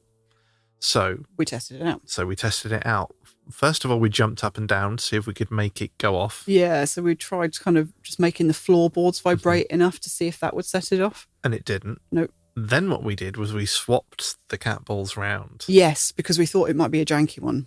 And the one that had been lighting up stopped lighting up, didn't it? Yeah. And the one that hadn't been lighting up, that we then placed in front of this carved idol, started lighting up again in response to our questions. It was very strange. And we tried everything to get it to go off randomly. Like I said, we were jumping up and down on the floor, we were walking around like past it, kind of wafting hands over it. But unless you actually tapped it, it did not go off. Yeah, we did have a look to see if we could find the footage, but I think it was alive, so I don't think they had it recorded. No. Because we didn't, obviously, because we didn't want to double up and steal their content. So we were perfectly happy to do it. It was great fun, had a really great evening. But yeah, so we can't go back and find it to play it back for you. There was another really interesting thing that happened there, though. And again, this is one of those that I don't think we've talked about before because it's just so weird. Yeah. And it sounds a bit woo. And I feel a bit kind of almost like it's too woo to talk about. But you've all heard us talk loads of times about going to locations and feeling the vibes. We'll walk around a building and say, oh, this area felt really heavy or atmospheric, or there was a weird kind of staticky electricity feeling here. And every time we talk about it, I feel a bit like, well, why would anybody believe us? Do I even believe me? And then I second guess myself and think, am I really feeling that? Is it just in my head? Is it some kind of external environmental influence? I don't know, something to do with the architecture that's just getting in my brain and making me feel like there's something weird about the place. It's so easy to second guess that. This experience kind of blew that out of the water. So it was in the same room that we'd been doing the cat ball experiment in. And I was just walking around exploring, and I kept coming across this specific spot in the room. It felt so weird. I felt dizzy. I felt disorientated. I felt queasy. I could just feel this, I don't know how thick, really dense kind of overwhelming energy just in this specific spot. And I mean, we were there to investigate. So of course I brought it up and I explained exactly what I was feeling. And I did a few tests. I kind of walked out of it and walked back into it and walked around to see if I could feel it anywhere else. And I was like, no, it's just here. It's just here. And I think it was Neil, one of the owners of the Paranormal Antiques, just looked at me with this kind of knowing look. And him and Jane just kind of gave each other a little bit of a smile. And I was like, what? And they said, pull back the rug. So basically there was a big rug over this floor, and they pulled it back to reveal the spot that I had been standing on had this great big sigil drawn on it. Right underneath my feet, nowhere else on the floor, just on the spot where I was standing. And apparently it'd been part of an investigation previously. There'd been some kind of mad scientist experiment done there in a paranormal sense, and the sigil had been left there. And it was very interesting because apparently I was not the first person that this had happened to. A lot of other people had absolutely no idea there was anything there because it's all covered up by a rug. You can't see anything. That bit of floor it's not uneven. It doesn't, it's not any different underfoot. To give you any sign that there's anything different on that particular spot. But it had happened to other people where they were like, what on earth is going on with this spot? And they pull back the rug. Yep. And there's this great big sigil there. And so that kind of blew my mind. Yeah, so strange. So yes, that's a couple of investigations. We've had some other good ones. I think the County Hall one was another good one for me. We've done this, if you want to go back and listen to the County Hall episode to hear the investigation we did, because that was quite a fun session. Yeah, Fitz was kind of narrating what was going on in the room, again behind a blindfold. Yeah, I was while doing, he was doing the radio experiment / experiment. Estes method. Blindfolded, and I was commenting on things that were actually happening in the room as they happened, and I still remembered like the wow when I listened back to it. I was like, yes, but that's awesome. we've done a full episode on that, so you can go and check that out if you want to. But I think, like we were saying earlier, like some of the most interesting experiences have been here when we've been doing investigations at home. Yeah, and so another one that has to be mentioned is another crossover one. It could have been classed as a shadow figure episode or an investigation. But basically, this was mid-lockdown, wasn't it? And we just decided we were going to investigate our house. Yeah. Because why not? In fact, I think a lot of our patrons and listeners had said, like, why did your house is haunted, just investigate there. And we were like, okay, we'll do that. And this is one of the things where we were trying to, it was kind of like a trial run. We were trying to work out, like, could we live stream this? Can we record it and do it in a way that you can see?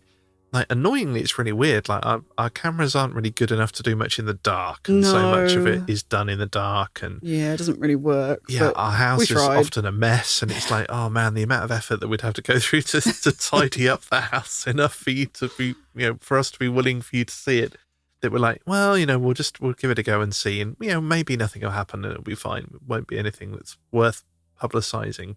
And then weird stuff happens. Yeah, we did get it on dictaphone though, so I think we do have the audio from it somewhere if anybody's interested. But yeah, we decided to do, I think it was a combined radio experiment and Black Mirror experiment. Yeah. So we were kind of, I think we were researching psychomantiums at the time. Done a whole episode on that as well somewhere, I think, and the history behind it and the research behind it. But basically, it's like a type of scrying. You get an ordinary picture, or you can make your own, at least by getting an ordinary picture frame. You take the glass out, you spray paint the back of the glass black, you put it back in the picture frame, and you've got this kind of very dark, reflective surface. And then you can peer into that surface in the dark, maybe with just like a little bit of soft lighting, and you sometimes see shapes. And of course, a lot of that is just your brain, because with pareidolia, your eyes try and make sense of shapes that you can see, whether they're random shapes or not. But a lot of people have seen some really strange stuff on investigation, and some of it that has appeared to be relevant to the history or the investigation or what else has happened. So it can be a really interesting little experiment to do. Yeah, it's very common actually that you'll see your own face like change in age. So many people report that their face will get really, really old and wrinkly, or it'll almost appear like demonic. They'll sort of grow horns, or it'll go into funny shapes and things like that. See, it sounds horrifying, but I wish I could see that. But I've tried so many times to do like a Black Mirror or a scrying experience, and I see nothing. No, I don't see my face change. I don't see any weird shapes. I literally see just my mug. Yeah, and this isn't just paranormal investigators. This is actual scientists that have been investigating this. Like, I first heard about this part, like the seeing demonic faces and things in New Scientist a few years ago. Yeah. So it's something that's actually been looked into and investigated. I can't remember exactly what they said they thought it was with regards to seeing these sort of demonic faces. But again, I think it's probably your brain is hardwired to make sense of shapes. It's like we see faces in clouds and things like that, which is why I'm kind of gutted that I have never seen anything, nothing weird at all in a Black Mirror. But yeah, so in this case, because we thought, we've had the most of the activities kind of focused around like the stairs, the landing, that sort of area. The in-between areas. In-betweens, the liminal areas. We thought we would try and do something there. And instead of wearing a blindfold with the radio experiment, I was sat at the bottom of the stairs and I was looking into a black mirror. So I still had my sound isolating headphones on, so I couldn't hear anything other than the radio. And I could just see the mirror, like Lil was sat in the room next to me. Yeah, so you couldn't see me. I was out of sight, wasn't I? I couldn't see her, I couldn't hear her, but she was still able to answer questions. But I was looking in the mirror, and after a little while, I could just sort of make out the stairs behind me and the top of the stairs. But it looked like a figure was kind of drawn up from the floor. It'd almost be like if you took a cloak that was on the floor and just lifted it up, and it just kind of rose out of the floor.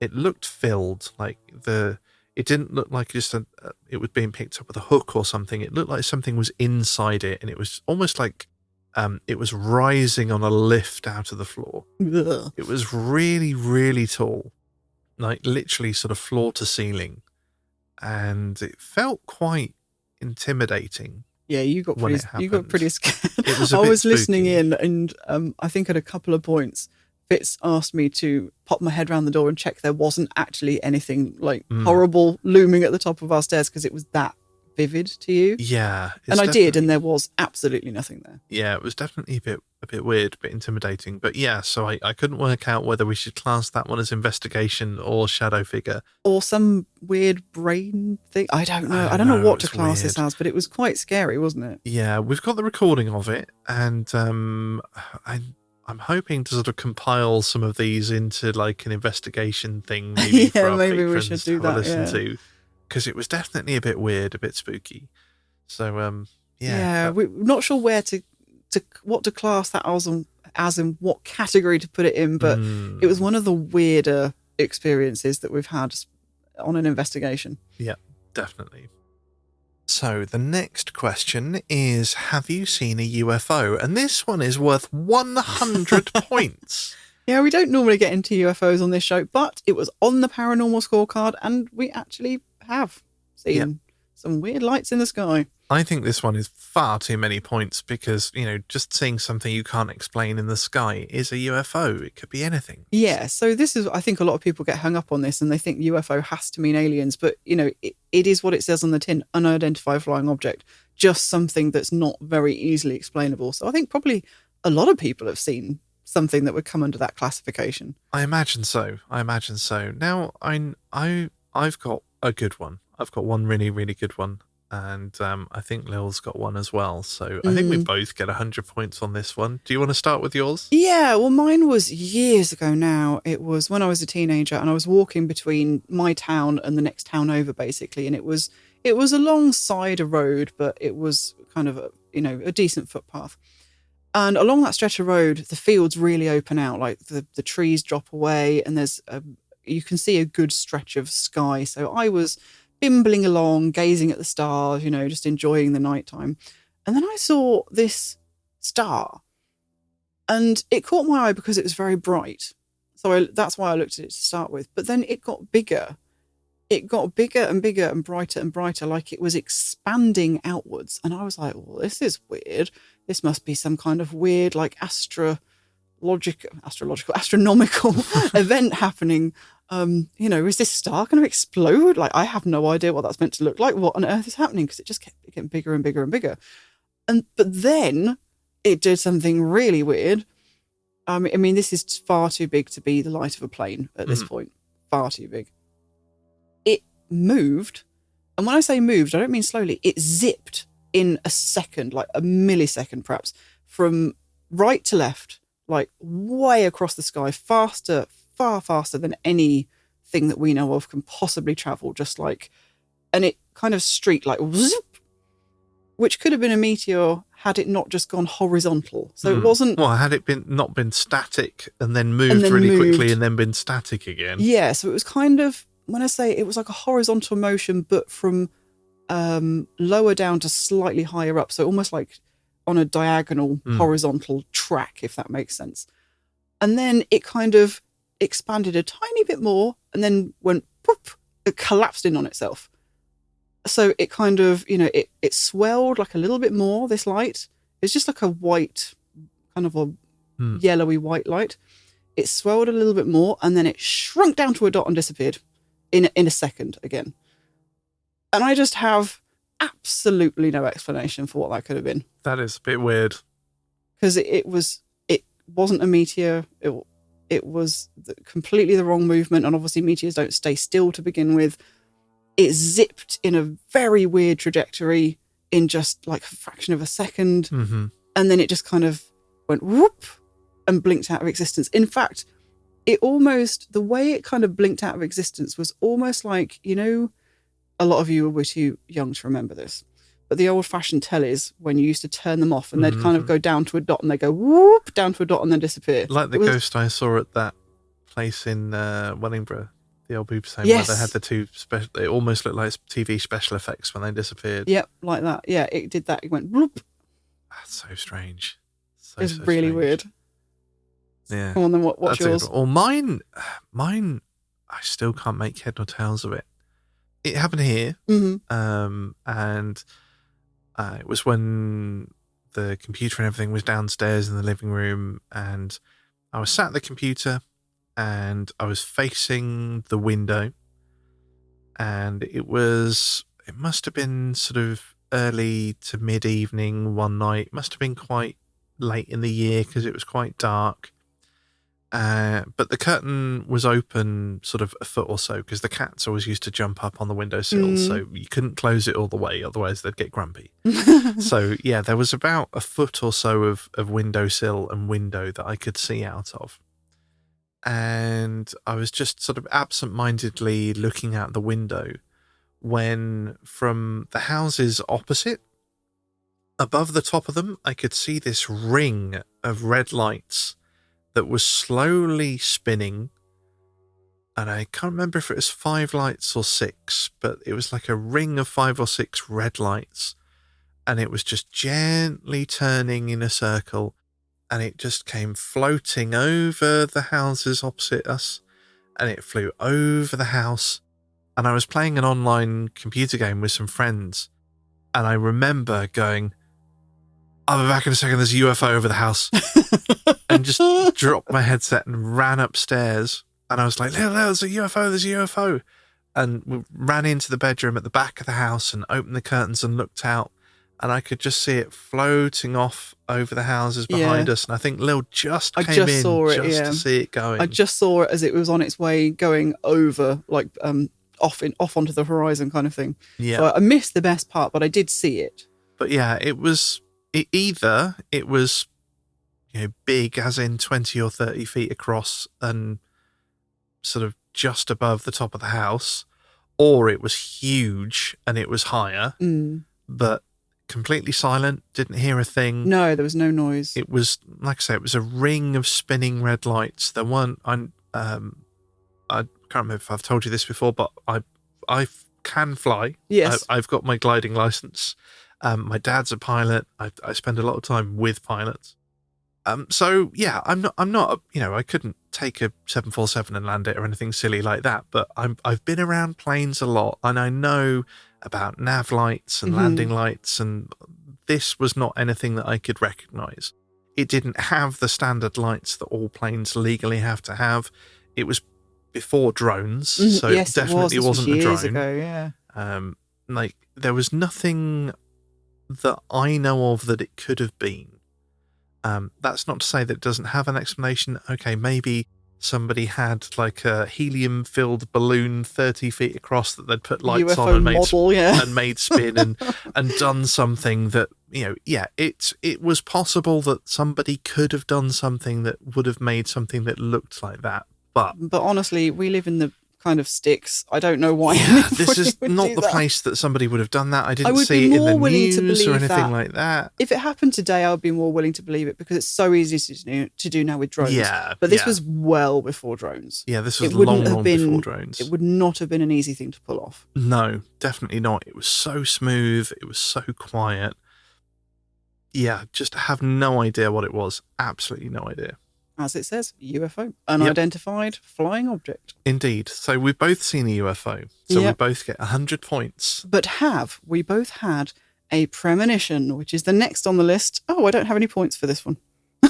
Let's see. I can look up the points for you. Obviously, I've made a mistake in my notes. Premonition, 20 points. So I really struggled with this one. I'm not sure I've had a premonition. There's a couple of things that I think might be close. So one of them is like deja vu. It was a really weird case of deja vu, though. I'd say it was more than deja vu, but yeah, go on. So I was on holiday in America with my parents, and this wasn't the first time that I'd been to America, but it was the first time that I'd been to this place. It was summer in Florida, and we were going to a mall, and I was talking to my parents as we were walking around, and we'd been there about 2 or 3 minutes, not long, walked through the door, and I was just like, oh, I'm just going to nip off to the shop round the corner and buy this thing. And my parents just kind of looked at me like I was weird, like, how did you know that it's there? We've never been here before. How We've would never you know? been here before. I was like, have we not? Like, this place, I know this place. Like, I know exactly what's around the corner. And I did. I walked around the corner. It looked as I expected it to look. I found the shop I was looking for. I found the thing I was looking for exactly where I knew it would be. Yeah, it was just, it wasn't like a deja vu where you have that momentary sense of, oh, this feels familiar. It was just... You knew what was going to be there before you saw it. I knew what was going to be there before I walked around the corner, and I just assumed we'd been there, I don't know, previous year or something. But it felt like a memory, like that I knew where I was going. Yeah, I don't know whether it counts as a premonition, but I've had something similar, and it was just as weird. My mum has a bit of, well, like a big garden, basically, that used to belong to her parents. And so it's been in the family for quite a while. And one day I was just talking to her and I said, oh, I think it's because one of my mum's next door neighbours is a World War II enthusiast. And at one point he built this little Anderson, like recreated Anderson shelter in his garden. And if you've seen Anderson shelters, they're like a hoop of corrugated metal, like a hooped sheet of corrugated metal, aren't they? Yeah, they're kind of partially buried. Yeah. So they're almost like a sort of vegetable store type thing. They're kind of like 2/3 buried under the ground with the corrugated metal on the top. And I said to her, oh, that's funny. We used to have one in your garden, didn't you? But it was a lot bigger and it was green, twice the size, quite long, and it was green. And she was like, what? And I said, well, what happened to it? I don't remember what happened to it. And she said, you've never seen that. It was taken down long before you were born. How did you know it was even there? I don't even think we've got any photos of it because that was, I think it was there it wasn't an air raid shelter, but it was something to do with the war and I can't remember what now. But my granddad took that down before it was even my mum's land. And I still don't know. I don't know, but I could remember it. I remember it being there. I could tell her where it was. That was it was the right location. So not a premonition, but I don't know what it was. Yeah, that's weird. That's almost like having someone else's memory. Yeah, That's like an inherited memory. And there's another one that I don't think it's a premonition. Depends on how you look at it. It potentially could have been. I think it's more likely telepathy than a premonition. Possibly. But when we lived in our spooky house in Northampton, there would be times, and this happened more than once, there would be times when I might be on the way home from work or I might have gone to the shop to grab something and I would suddenly find myself buying something that I wouldn't normally buy. The one that really stands out to me is milk, because Lil didn't have milk. I didn't have milk in my coffee or cereal. We just never had milk. Like neither of us used it. There was no point in buying it. And I just found myself buying milk. Had no idea why, but I was like, you must buy milk. Got home and I turned to Lil and said, do you know why I bought this? He looked so confused. It was adorable. And it turned out that her parents were coming and she needed milk to make tea. But this had literally happened in his absence. So he had no idea, hadn't mentioned it earlier. I didn't even know until he'd left to go to the shop. And I was like, oh, well, thank you very much. That's very handy that you somehow sucked that information out of my brain, because I did actually need milk. Thank you very much. Yeah, so I don't know how it happened, but it did. And now the only problem is, of course, that now Lil expects me to be able to do that when she hasn't told me that she needs something, and if I don't come back with it, psychically intuit what I get need in trouble. From the shop. Sometimes it works. Sometimes I'll come back with something and be like, did you need this? I don't know why I bought it. So yeah, I'm not sure if it's a premonition, but it is odd. And I've got one more, and I think Yeah. it probably does count as more of a premonition. I don't even think I've told Fitz about. Yeah, this is the one that Lil was talking about earlier, because I've just got there's a line on our notes that has piqued my interest. Can I say what it says? So it says. It says the stonk. And before we recorded, I turned to Lil and I was like, what is the stonk? And she's like, oh, I'm gonna save it. I'm gonna tell you in the episode, so you be prepared to hear because I've never heard this story. No, this is going to be Fitz's real-time reaction. Fitz reacts. Well, the reason I've never talked about this before is because it's so stupid.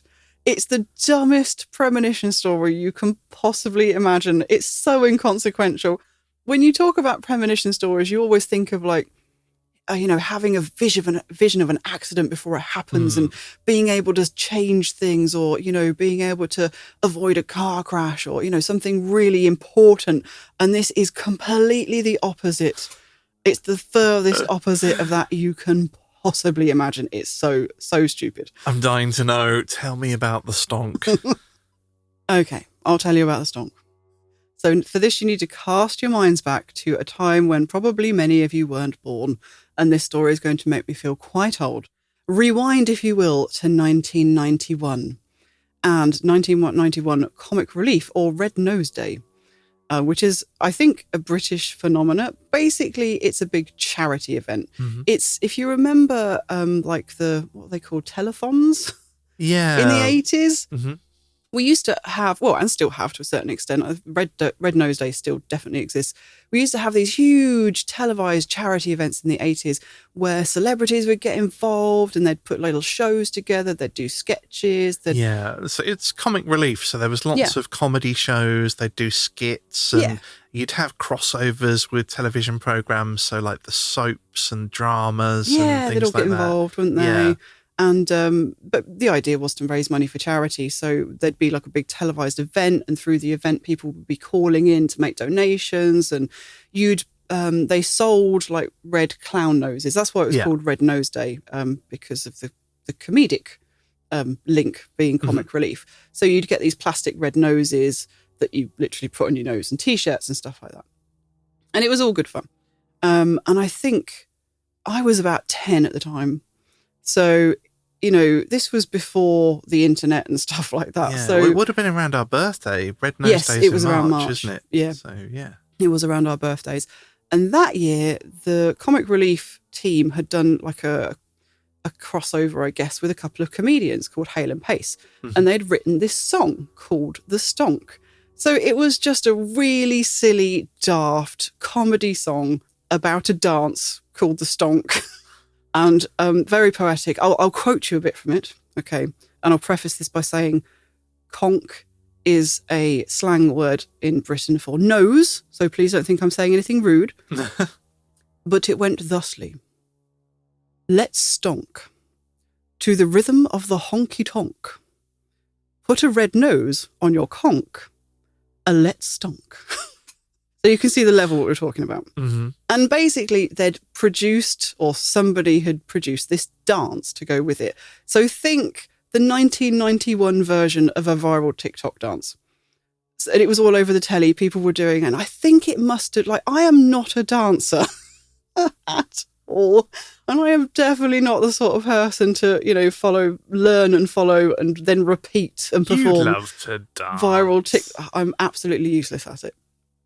4 years of ballet as a child did nothing for me, let me tell you.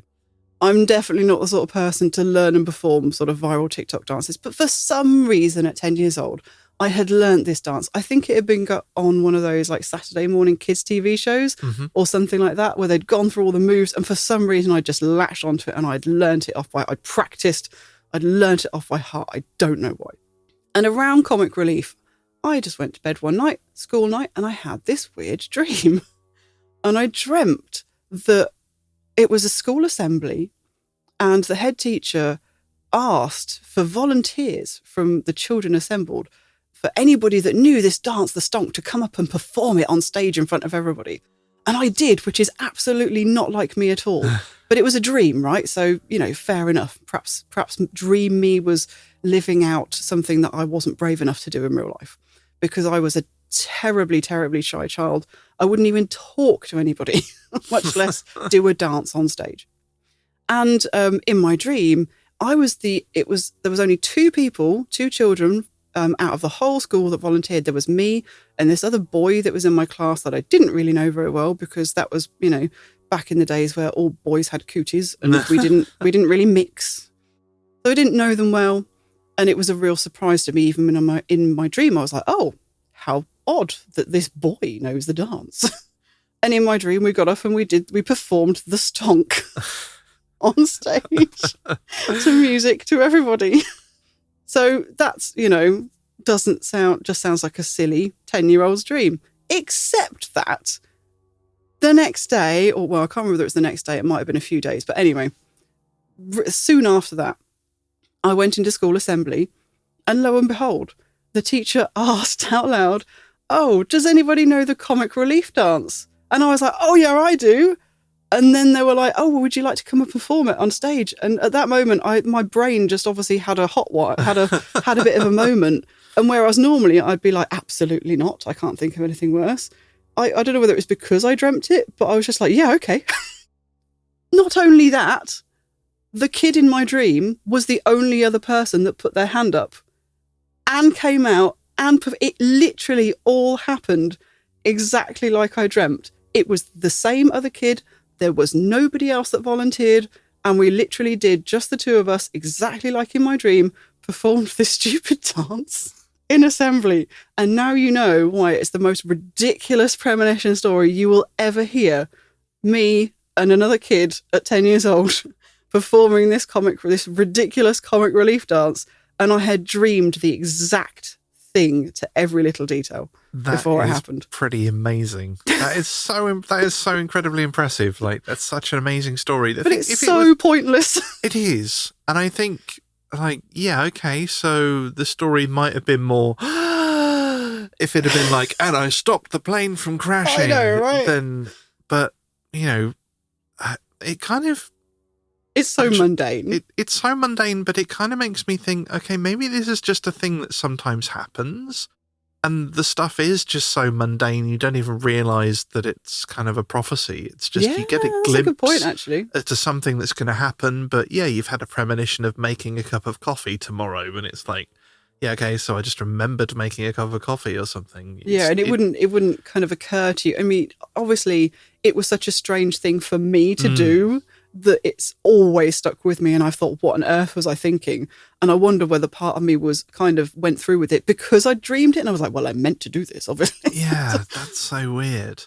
But the fact that it was just one other kid, and it was the kid in my dream, and I wasn't friends with him, there was no reason for me to pick that boy particularly. Yeah, that's weird. And did anything change in your life? Did you sort of get cast in a play or something because you'd done it? Or? No, I just watched comic relief, wore a red nose, That's weird. Didn't change anything.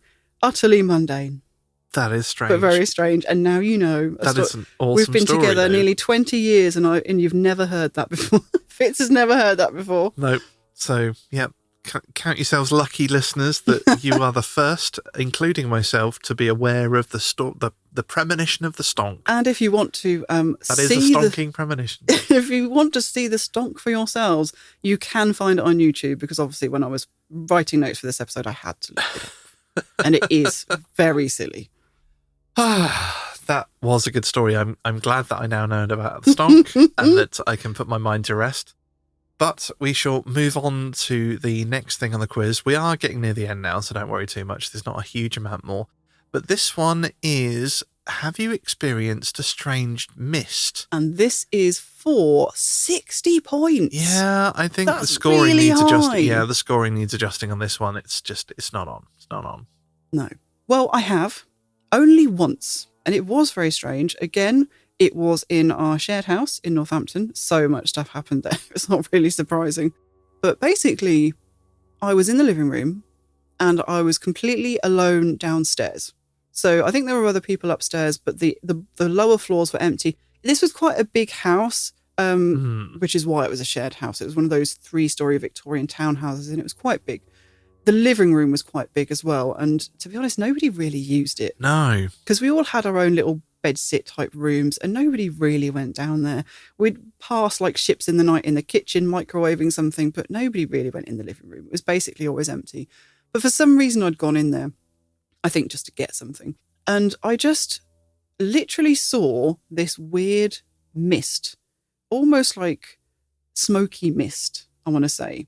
It was white, but it was a bit more dense than mist kind of thing. And it just appeared in the middle of the room. There was nothing else around it. There was no windows open or doors open. There was nowhere for it to come from. There was no people nearby that could have been creating it, smoking or anything like that. And it just appeared, like a little cloud of it appeared, almost as if somebody had been smoking. And they'd kind of created a little puff of smoke, except it was kind of more misty than that. And it's kind of swirled a little bit. It was very contained. It was just in one spot. It wasn't sort of spread out across the room. It was in one kind of like a blob almost. And it kind of swirled and eddied a bit like mist and smoke does when it hits a little air current. And then it just literally vanished. I mean, popped out of existence. And I don't know where there didn't seem to be anywhere it could have come from. It didn't disperse naturally. It just kind of blinked out of existence. And I still don't have any explanation to it. Yeah, and this was a weird one because, like, I was thinking to myself, like, have I ever seen a strange mist before? There's probably lots of times I've seen stuff that's misty and it's just been fog or mist or something. And I was like, no, there's nothing really that springs to mind that I've seen that I could definitely say was paranormal. Until we were discussing this earlier, and Neil was like, at our old house, this. And I was like, oh my God, I saw that as well. I had no idea that Fitz had seen this exact same thing. I think we were saying this between ourselves, but I think there was just so much stuff. Yeah, that was the least exciting thing that happened there. Yeah. It was, a bit like nothing. A bit of misty smoke that disappeared. It's like, it's not the thing that stalks outside the bathroom door or chases me up the stairs. I'm not worried about it. I'm not bothered. So yeah, I'd completely slipped my mind until Lil was talking about it. But yeah, I saw exactly the same thing. Different time. I think you were at work or something, and I was at home during the day when I saw it. But yeah, so we have both experienced a strange mist. So we both get 60 points, which is rather a lot. Yeah, I think that's excessive.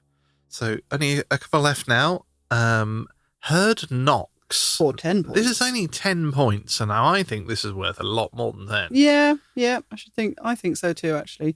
So we have heard the odd tap and bang and knock when we've been out on investigations. And they have been interesting, but they're not really anything spectacular. The most interesting ones, again, have happened in the house. Mm-hmm. So one of the weirdest ones was when you were in the shower. Yeah, I was having a shower and I heard bang, bang, bang on the bathroom door. And I was like, she knows I'm in the shower. There's only Lil here. She must really need the loo, or there must be an emergency or something. So I jump out of the shower and I unlock the door and like, what's up? What's wrong? I was nowhere near. Yeah.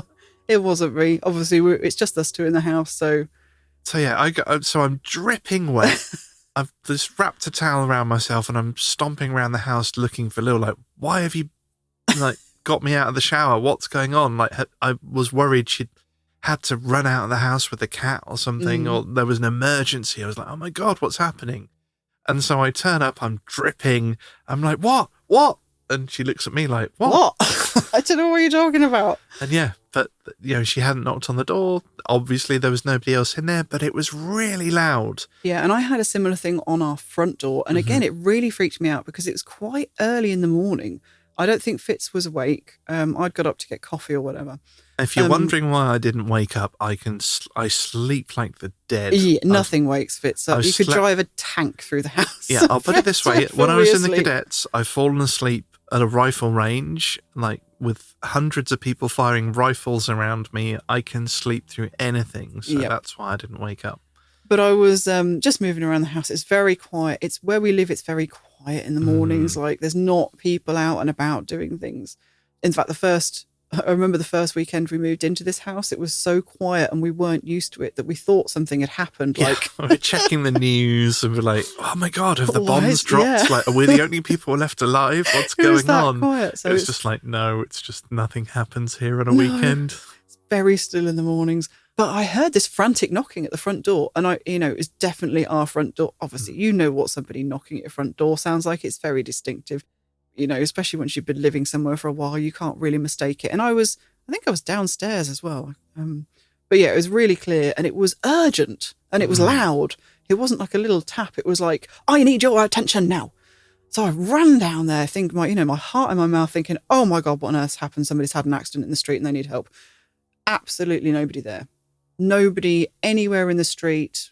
We live in a cul-de-sac, so, but I can see the main street from the house. Mm-hmm. There was nobody anywhere. And there's no way that anybody could have disappeared in the time it took me to get to the door, because our house is not big. No. And I was very close. So yeah, like those are they were quite close together in time as well, if I remember actually, quickly. it was about the same time. Yeah. They were sort of around the same period. Like, not on the same day or anything, but within a few days or weeks of each other. Mm. Yeah, definitely really, really strange. And there was, at the old house, there was a lot of crashing and banging, but not what I'd describe as knocks. No. So knocks, definitely different. But the one we had most recently really, I say freaked me out. And it didn't freak me out because it felt really spooky or oppressive or threatening in any way.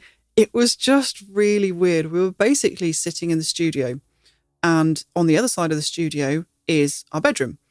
And this isn't a wall that adjoins the neighbour. Like, this is literally just an internal wall. So it's only us on either side of it, if you see what I mean. And we heard some knocking coming literally from behind Fitz's computer, which is kind of the opposite, like behind our bed, like the bed's on the other side, basically.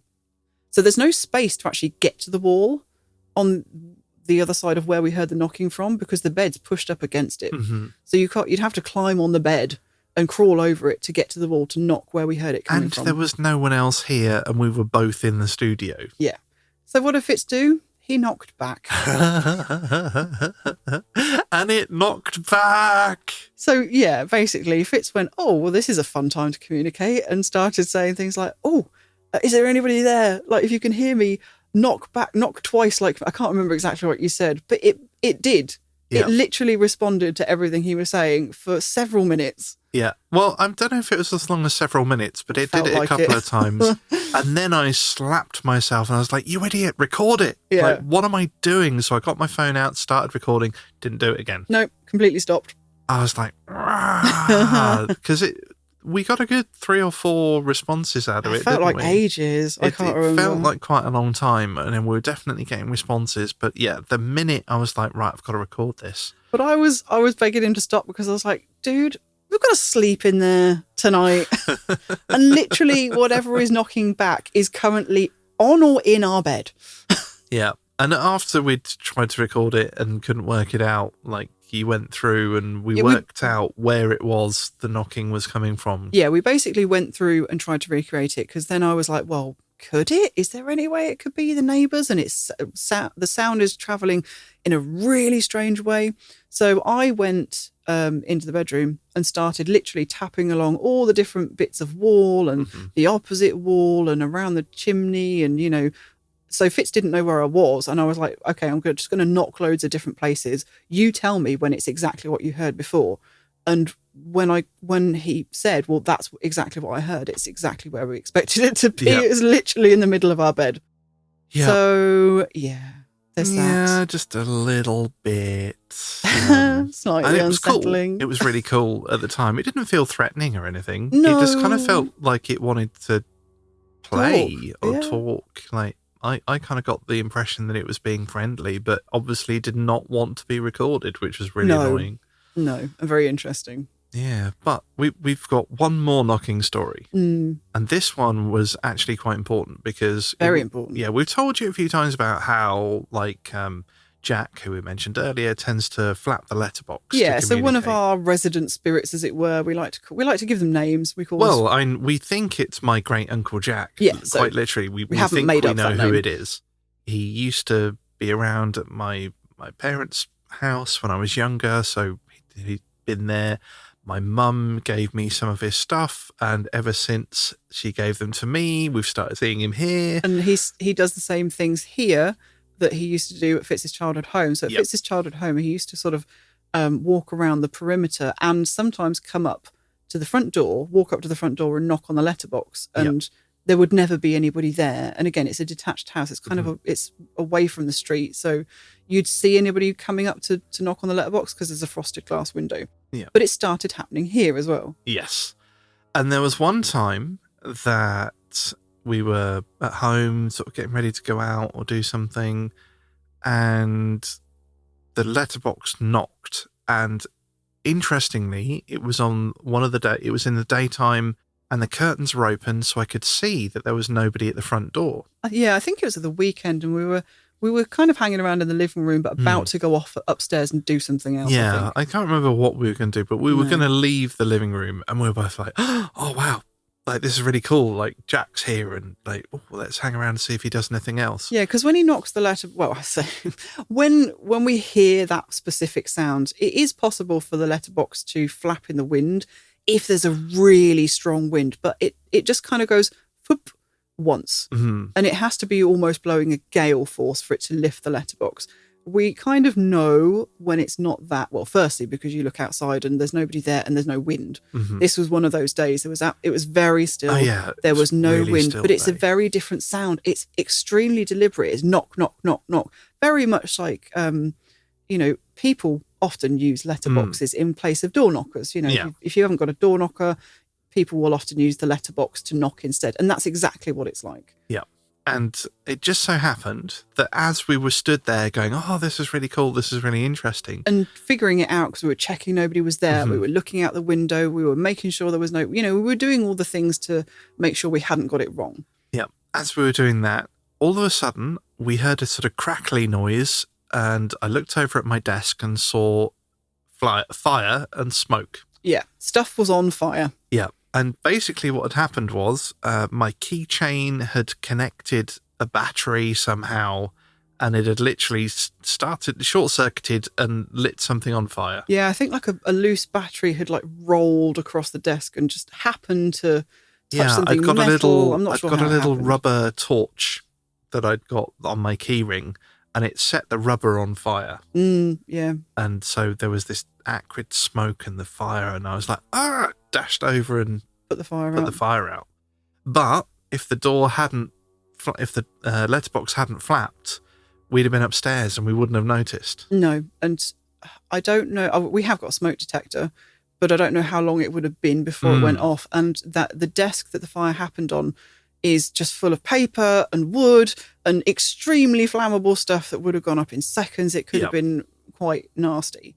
And it was only the fact that we were hanging around looking out the front door and trying to see who was knocking the letterbox that we were still down there to see it as it happened, or almost as it happened. And we were able to put it straight out, and, nothing untoward happened. So we've always thanked Jack, our resident ghost, for keeping us downstairs just for those few minutes longer. Just that distraction was enough to help us stop what could have potentially been quite a nasty fire. Indeed. So, thanks again, Jack, for saving our bacon there. And just one more left. Yeah, we're on the last one, and this is worth 40 points, which is quite a lot. Witnessed a door shut on its own. Now, this one was another one where I was kind of like, I can't. It's one of those where it's like, I'm sure it's happened loads of times, but nothing really stands out.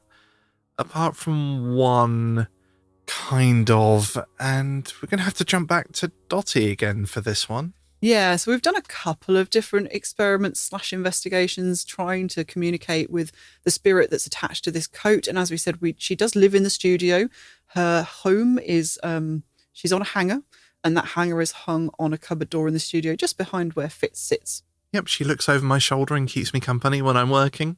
But this time, I think we'd been doing an investigation and we'd swung the door out. Yes, because we've often done that to kind of bring her into the room, essentially, so she's not tucked away. We kind of brought her into the investigation with us, symbolically. Yeah, and this door doesn't move on its own. Like No. even with the hanger with the coat on it, you can pull it out, and wherever you put it, it will stay. Basically, It's quite a heavy door. It's like a big old airing cupboard, isn't it? Yeah, it used to be like where the immersion Boiler heater or was, yeah. boiler or something was in the upstairs. That's since gone, and I use it for other things. So it's not like a cheap kind of lightweight cupboard. It's quite heavy wood, and it just kind of stays where you put it. Quite thick, heavy plywood. It's quite solid.